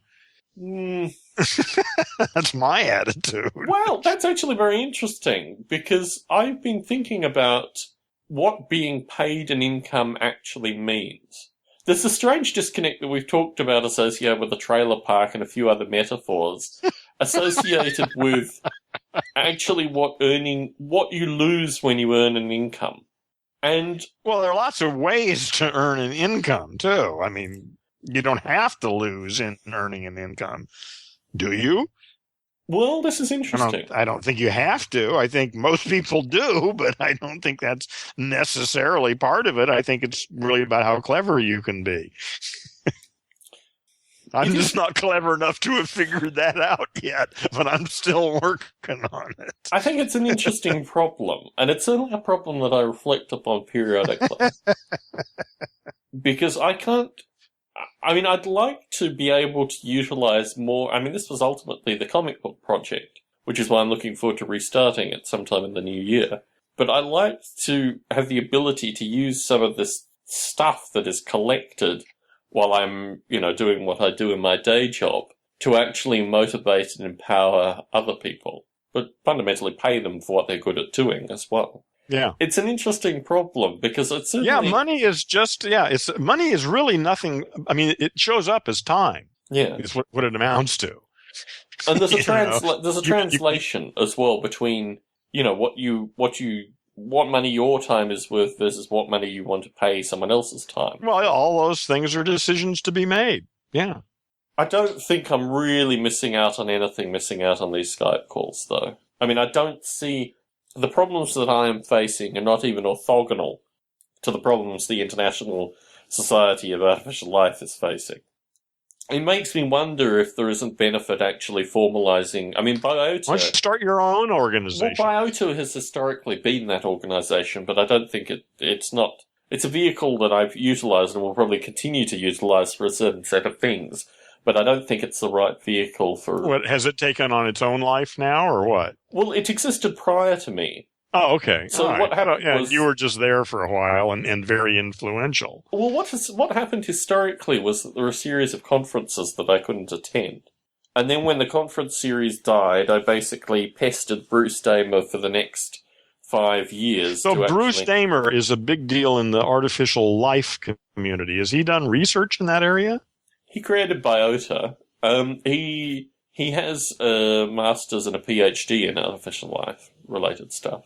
Oh, really? Okay. I mean, I don't know why I'm surprised, but I'm not sure. I guess it's the way he dresses. So, probably a majority of the academics wouldn't consider him a big deal in artificial life. I mean, there's a substantial... Yeah. But the majority of these people don't know who I am either, although some do, but many don't really understand. I mean, It is interesting, actually, because I think getting respect from the artificial life community is actually the antithesis of my... Well, there isn't just one artificial life community. It seems clear to me. There's at least a couple, or maybe several. Yeah. People use artificial life, but they've got very different underlying philosophies. And it's a term which has been sullied by the academic artificial life community. And I mean, that's my frustration. It might be worth analyzing that and being able to clearly identify what those subsystems are so that people can quit arguing about it. You're either 1, 2, 3, or 4. The general argument has been made that if the term artificial nature, which is almost as good as artificial life, that a rebranding in terms of a new name and all these kind of things. I mean, my view is increasingly what I do is Noble Ape. The issue is, what are you doing? Yeah, what is it you're interested in? Apparently, this has something to do with computers and making simulations of something. Well, right? The argument is actually, this is the interesting thing. The secretary of the International Society and I exchanged correspondence because my view was that software companies would be potentially, future patrons is probably the wrong word. Sponsors is also the wrong word, but future contributors to artificial life if it were to, unify and do a variety of things. And he said, well, actually, what's interesting in the field now is what's called wet artificial life, which is artificial life in chemistry, and hard artificial life, which is artificial life in robotics. And my point was, no, actually, what I was talking about here were industries that were actually making money, not the $0 billion a year industry that is wet artificial life, or the interesting thing about robotic artificial life is actually the fellow who made his money from it, from MIT, a fellow by the name of Rodney Brook, makes all these defense robots. Aside from Boston Dynamics, which might be loosely connected with Rodney Brook, his iRobot company, makes a variety of different drones and military robots. So yes, the the hard artificial life community is ultimately robot killing machines, a la Terminator Yeah. et al. Yeah, right. And that stuff, of course, that's the easy stuff. It turns out. Yes. Yeah, humans are very easy to kill in a wide variety of fashions, per our earlier conversation. So, yes. Yeah. But my view is actually that software, my particular proclivity, although next year I'm going to be talking about Noble Apes in Space, which is ultimately has robotic components, could potentially even have soft artificial life components, wet artificial life components. But yeah, my interest is in software simulation, and I think there's a rich and very interesting set of problems that are yet to be solved, and this thing isn't in any way passé. It's only passé from the individuals that have... Well, it's irrelevant. That's why it needs to be separated out into... instead of all these people arguing about artificial intelligence, probably, like I say, there's 2, 3, 4, 5, I don't know how many, fairly clear specifics that some people are interested in, and they could quit worrying about arguing about artificial intelligence and hook up with the people who are interested in the stuff they're interested in. Let's be clear here. My role is completely removed from people. Although... Well, you would like to be hooked up with other people who are interested in doing stuff you're interested in doing, wouldn't you? The key word here is doing. Yes. Well, it starts with thinking about. You got to think about it before you start doing it. I don't necessarily think that's true, Heron. I actually did a lot of doing before I started thinking about it. I don't think it's a chicken egg. That's your description of it now, and I'm not going to argue with you about that. All I'm suggesting is people who have a genuine interest in it. What you're describing is the problem associated with academia, i.e. tail-chasing speculation and actually creating something. And it's what I've been doing on Skypecast and podcasting and everything is I've been making connections with individual human beings who are a part of my life now. And that's what I'm here for, is to hook up with other people who are here to make a difference somehow. Not quite sure what, maybe, but people who, who are misfits, I guess, in a sense, who are not motivated by the things that apparently most people are motivated by in this culture. But there are some percentage of people who are, highly motivated for other reasons. And I'm looking for those people, and I'm finding them. They're there, and they're hooking up. Not many, but, So, I guess I don't have a similar... I have a sense to a certain extent that occurs. But, ultimately, on some level, I'm going through kind of Bob Mottram withdrawal.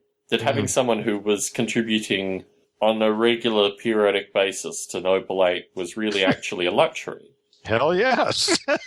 Damn right. And, although... Now he's found other things to do. Well, it's interesting, actually, because for maybe 1 out of 6 of the things that I fix, Bob will send me, a single-line email. Because he knows the code as well. So we really are 2 people who... Well, he may not have anything to do with this anymore. He may be done with it. Well, it doesn't seem to be the case. What I'm saying is that he still has some interest, but his time is devoted to other things. That's up to him, yeah. That's irrelevant, really. Your job is to do what you've got to do. What he does is up to him. Exactly. It's interesting doing the thing every day, because it gives you It's at some stages, for example, 11 o'clock at night, when I realize I have to make a contribution. It's interesting actually what I choose to pick, but generally there are a sufficient number of problems that I can find that focus relatively quickly. The other thing I've found is, typically maybe 2 or 3 nights a week, maybe 2, let's say, I will wake up at about 3 a.m. and realize I'm not going to be able to get back to sleep for at least half an hour, and I'll just do something on Noble Ape. Yeah, why not? Yeah, it makes perfect sense. Yeah. Yeah, what else would you do? Sit there and stare at the ceiling, Yeah. Yeah, it's perfect. You probably come up with some good stuff, or I don't know, do you? Whatever. I can find things very quickly. It's interesting actually that the kind of subconscious speed at solving certain issues is remarkably faster at that time because your focus is just really quite abstract. It's very strange, Yeah. actually. It's kind of interesting. Yeah. I've been having sufficiently lucid dreams recently that I will. I mean, for example, I had a dream this morning that we had moved into a house. It was summertime, even though we were entering winter in Northern California. And I had just realized, I was about to go to work, but I just realized that the house had a pool. So I dove into the pool, even though I was wearing my work clothes. And as I was swimming, there was a wasp hovering just above the water. So I reached out to try and swat at the wasp, and I actually knocked a glass off my table in real life from this swatting move. So I've been having really quite interested. Most of my dreams actually are really quite dark and disturbed. But recently, these kind of periodic, optimistic future dreams have been kind of settling their way into my consciousness. I'm not sure how it's occurred. It's kind of, it was happy for me to have just solely disturbing dreams for a period of time. Well, I envy you having, it's like my dream life is pretty much over. Well, we'll see. Maybe it'll come back. Yes, I don't know. I mean, I know diet has an effect on dreams. I suppose just about everything does. Yeah, sure. But yeah, it is. But I've been through various exercise and diet regimens over the last 10 years, and I haven't dreamed much in the last 10, even maybe 20 years. Long time. I mean, I do have them once in a while, and they're not really very spectacular. They're just sort of, that was a kind of interesting sort of thing, but nothing earth-shaking or anything. So I would hate to attribute any kind of productive work ethos associated with Gendo, particularly at this stage of our conversation. I'm not sure if you want me to actually... Maybe I need one more glass of wine before we talk about this, or what? I don't know. I think well, I'm uncomfortable. My view is that we should be comfortable to talk about this now. I mean, I think it was Sunday, because that's typically the evening that you tend to call me on. But I think last Sunday we had a conversation associated with you publishing.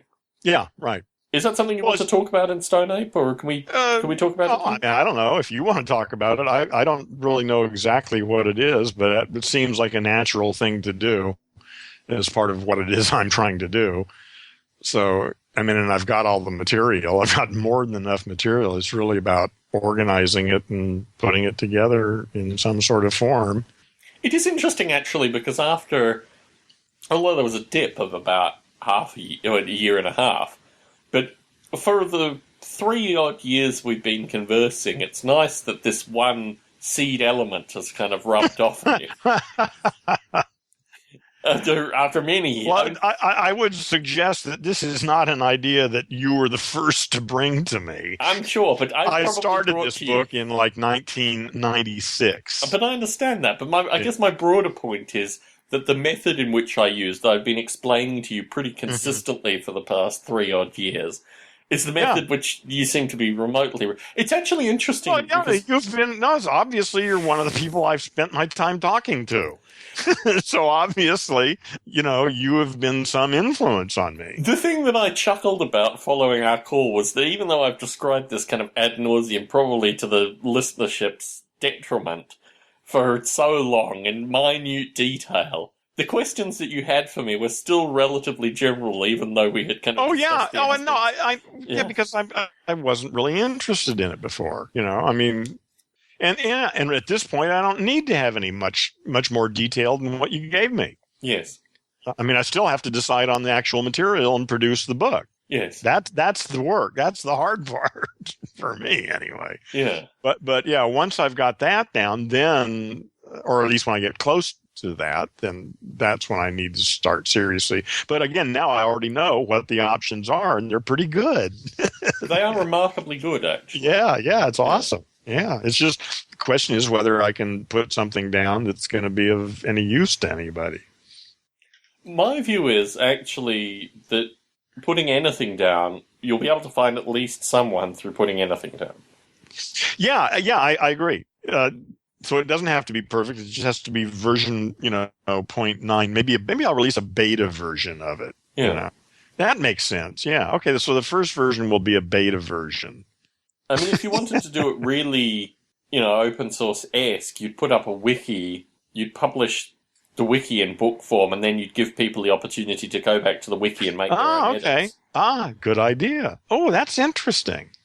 Well, that could be a nightmare too. It could well be a nightmare. What you need to do is actually what Wikipedia what if it is, has done. then I just won't pay any attention to it. Well, what you could do is what Wikipedia has done, which I've done with Model Rail Radio, and that's actually empower a small number of dedicated wiki participants. Well, yeah, if we can get, that would certainly help. Yes, if somebody could moderate the thing. I mean, the interesting thing is you could have a relatively closed wiki with 5 or 6 entry-level questions, and they would have to respond to the questions to you, and then through the responses to the questions, you could assess whether or not they should be participants. Really? And this is all the way this thing all works right now. I mean, you could do that, just that exactly. Right now. Okay. Yes. Oh, well, that's cool. Well, listen, when the time comes, Tom, you're the first guy I'm going to come talk to. I guess really this is more than I need to know right now, because I still have to produce the damn stuff first. Yeah. But this is really good information to know. Aaron, I'm out of topics. Do you have anything you want to float before we call it a night? Well, I've still got a half a glass of wine here. I'll put something to you, actually. Let me put this to you. So, I've been going through an experience of late, in large part through Amazon service, where you pay, I think, $50 a year and then you get free shipping, where I've been actually experimenting and exploring what Amazon has to offer in the kind of corners of Amazon, the lesser-known corners. Mm-hmm. Yeah. So I've been looking through, for example, their artisanal food areas. What kind of, eclectic, what do they call them? They don't call them ancestral seeds. What do they call? Anyway, they're seed banks. They have a wide variety of things associated with, micro machining and gunsmithing. I've really been exploring Amazon to see in the future, because I think this is, speaking of beta, betas, what have you, we're really in the kind of beta phase of these kind of things. What we use it for... Oh, we're just getting started. Exactly. Yeah, you're right. What we're using it for is, what would you call them? Like hard goods, like goods that don't perish, unperishables. Yeah, so stuff. All the useless stuff that you always pick up, like toothpaste, cat food, toilet paper, washing up liquid. Yeah. I mean, all the stuff that basically makes shopping drudgery. And then I've worked out a kind of optimized number that we receive every, once every 5 months or twice every 4 months or things. Well, whatever. It doesn't make any difference. It could come every other week. It could come every week. Just a little bit. No, they have to do it on a monthly schedule. That's what you sign. Oh, I see. Oh, okay. Yeah. All right. So, so you just get the load for them. So, okay. That makes a lot of sense. That saves you having to go to Costco. Yeah. But through... Is it cheaper than Costco? Yes, it is. Okay, actually, good. It is for some things. There are some things that they still can't get cheap enough, but most of it is cheaper than Costco. Yeah. And so you just mark off the stuff you want on their website, and it shows up on a pallet.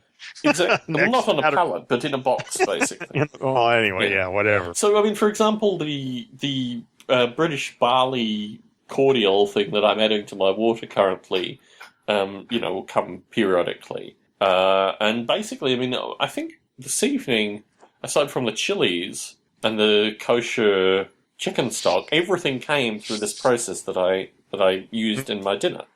And it is an interesting process, but I think it changes. I mean, the notion, for example, of living on a farm. Listen, Soylent Purple will solve all of this problem. Yeah. No problem. Yeah, really, when you can have nice little chocolate, little specialty candy, cute little things to eat that have everything. So let me give you some examples here to actually explain the depths of these things. I found that there are... when I lived in Australia, one of the things that I would get as delicacy occasionally, aside from duck eggs, was game sausage, typically venison. And you need a very small quantity of, venison sausage if you're making, for example, like a pasta sauce or something like that. That can be the meat base. So I can now get venison and pheasant sausages, fresh, delivered through this process. It's basically expanding. It's in one sense retracting. Where's this coming from? Minnesota. Okay, and they're shipping all over the world, obviously. Yeah. And the interesting thing as well is it eliminates you from the. Do they actually have a deer farm there, or what? Yeah. Is that? I didn't know that they had deer farms. They do. Okay. Yeah, I learned something new. So it's do you? I mean, I'm not sure if you may know this, but there are many different kinds of miso, the fermented bean curd, as well. Mhm. So we have like 4 different kinds of miso now that my wife uses periodically in cooking. And it's really strange because they're all different and they all have like different kind of nothingness. Yeah, this is just pornography for It them. is. Yeah.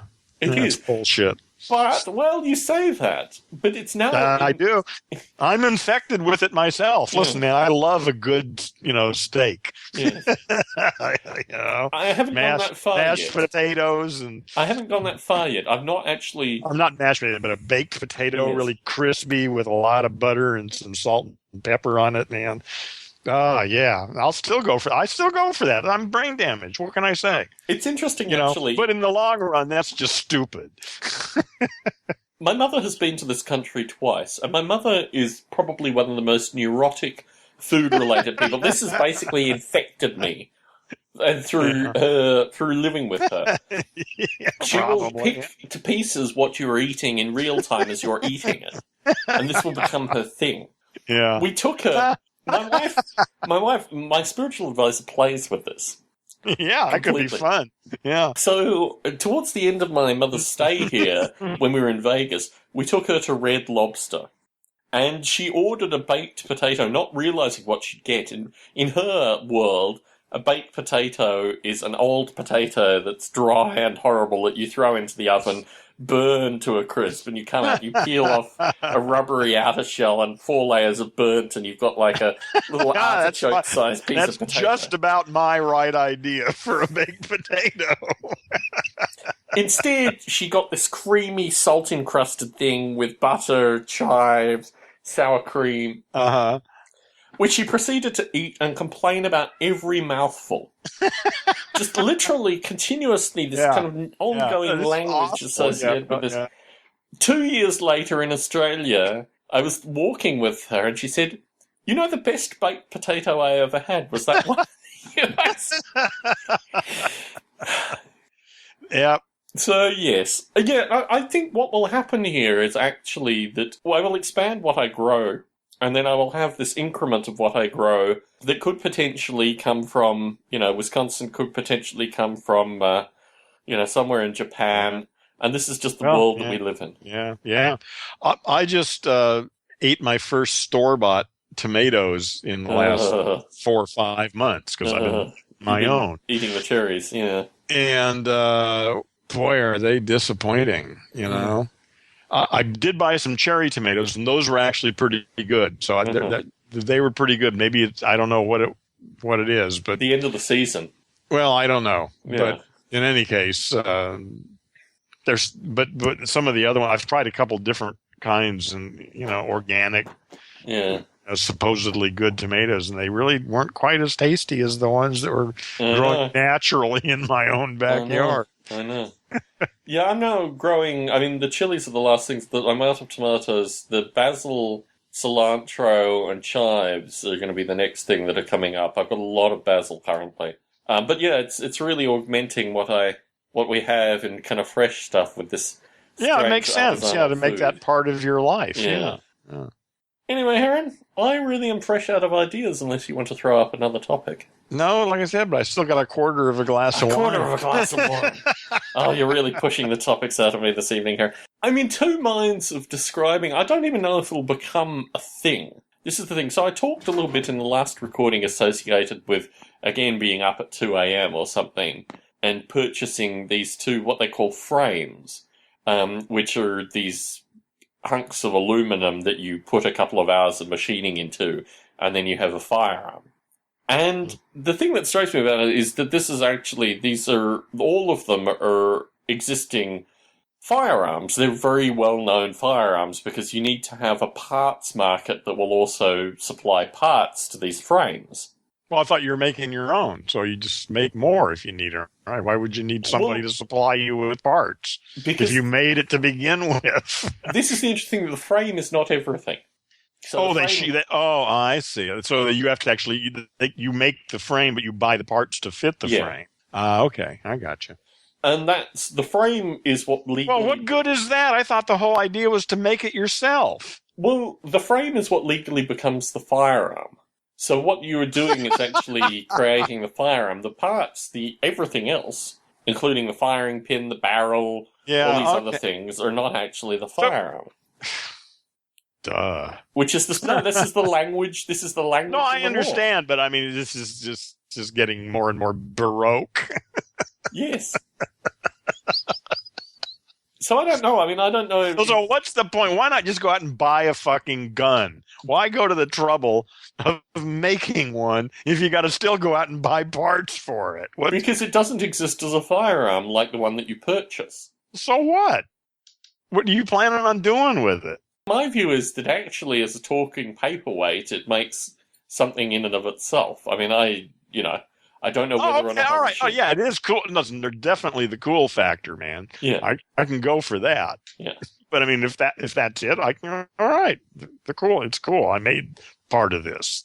Yes, I made the handle. The interesting thing is actually to get into there's a culture online associated with this phenomenon, and to understand about this kind of the mechanics and the smithing and all the things that go into it. I've put to you periodically that to have this kind of eclectic knowledge as my ability to grow food and various other things, even if it's not actually utilized, is good knowledge. No, to I have. agree with you.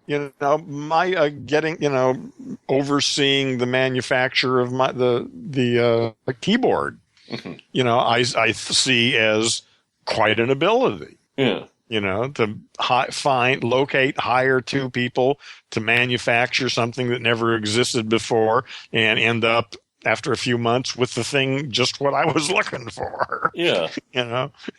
But it's a different process to actually do it yourself. Well, no, I know it's all different, but I'm just saying is there are these skills that are good to have in and of themselves. Yeah, there's a lot of skills, not just those two. There's lots of skills. Yes. No, it's just an interesting thought process. I'm good with physical stuff. I can pick that stuff up fast, but I don't have any experience with it, but I know I'd be good at it, So I'd be a quick study. Yeah, I think probably the bit of knowledge that I still need that one of my brothers has is associated with internal combustion engines. I understand steam engines, and through this machining, probably I could manufacture a simple, steam engine. Right. But it is an interesting process that I'm just trying to gather together some skills that, may or may not be applicable in the future, but it's still good skills. Well, being able to deal with machining and making stuff of any nature, being able to do that with precision is a valuable skill. Yes. That's our civilization rests on stuff like that. It's interesting that you use the term rests in those circumstances because these things, if you look at the way, I'm in a classic Californian, built of cardboard and sticks apartment. And when you look at the manufacturing that went into actually producing this versus the construction methods that have been historically used in building homes, it is interesting actually that we are, de-skilling ourselves fundamentally in order to construct these things going forward. You think about kind of modern cars, computerized cars, versus even cars of the 1970s and 1980s. There's a lot of skills that are being lost through modern manufacturing methods. Well, of course, there's no need for them anymore. I'm not sure if you watched the Apple propaganda, but they have a new commercial associated with their Mac Pro. They call Mac Pros. The new one, yeah, right. No, the desktop machines, the disk things. Yeah. That they're actually made in America. And they have actually... more or less. Sort of. No, actually, they have, in this commercial, them assembling it from the raw aluminum, doing the soldering. Most of it is robotically done. Yeah, but the claim is that it is all done in America, this country. Though. Yeah. Well, I'm thinking the chips are being manufactured again, but yeah, they're doing the most of it. They're building it here. Yes. So I think the chips might actually be being built. Well, maybe. Okay, I don't know. Whatever. I don't really see what the big deal is, though. My That's point just political bullshit. Well, to a certain extent, I've always thought that a population And I mean, one of the things that inspired me about this country, although, it's probably 1950s propaganda, is the notion that actually at some time people actually knew how to do stuff in this country. Well, yeah. Listen, 100 years ago, it was a different world. That's not this world. Even 50 years ago. Even 50, up to World War II. Really, I think you can talk about World War II as the change. Before World War II, and after World War II. And the world, that I think is the big divide, isn't it? Well, in the 1950s, there was manufacturing being done here. I think manufacturing. No, I'm just talking about a new world. There was a different world emerged after World War II. Well, certainly. Business became before World War II. It was just a different world. I mean, the mentality, the way people thought about it always amazes me to go and look at like 1930s and 1940s movies. Yeah, certainly. And I look at those and I cannot relate to the behavior that I see in these movies. These people, the way they act, the way they talk, what appears to be the motive. It's just none of it makes any sense at all to me. It's just like watching an old movie. Funnily enough. And yet apparently at the time it was very involving and motivating by those people. So I don't know. I think for the next generation, the 1980s, maybe even the 1990s will feel like that. Well, yeah. Well, it's obviously this process is accelerating. So, but I think that the World War II was really, one of the major. These other ones are just like a whole series of cascading things, but I don't know. That's just my analysis. I think World War II can be seen, 1,000 years from now when we divide history up into various epochs. I think World War II, maybe that's the atomic weapon. Maybe that's what it really is. I don't know. But we'll see that the world fundamentally changed after World War II. Well, that's my feeling as well, but I was indoctrinated very heavily by people of your generation to think that. I don't know if that's actually fundamental truth. It's what I believe, but I don't think it's possibly be a fundamental. It can't be a fundamental. All it is an idea. It's just an idea, a way of thinking about it. The fundamental truth has nothing to do with this domain. It's just a way of thinking. It may turn out to be a really fruitful way of thinking. It may turn out that, that was it. You can see really clearly now in 2500, you can see that back then, everything changed after that. We can't see that now. It's just a story. And maybe in the future they'll see actually it was the invention of the pill that changed everything. That was the real significant turning point in the course of history. Well, until AIDS came along. AIDS was just a little blip in the thing. The pill changed. A little blip in my thing, Aaron. It was my everybody education dies. Definition. Yeah, I know. But in any case, it didn't really change all that much. Well, maybe not for your generation, but it certainly changed my generation. So. Well, no, I'm sure. Anyway, all I'm saying is I think it's just my story. That's all. Mm-hmm. I think World War II, the ability to say World War II repeatedly, has become the new sobriety test for... That's right. World War II. Very good, Aaron. Good one. Yes, I can say World War II.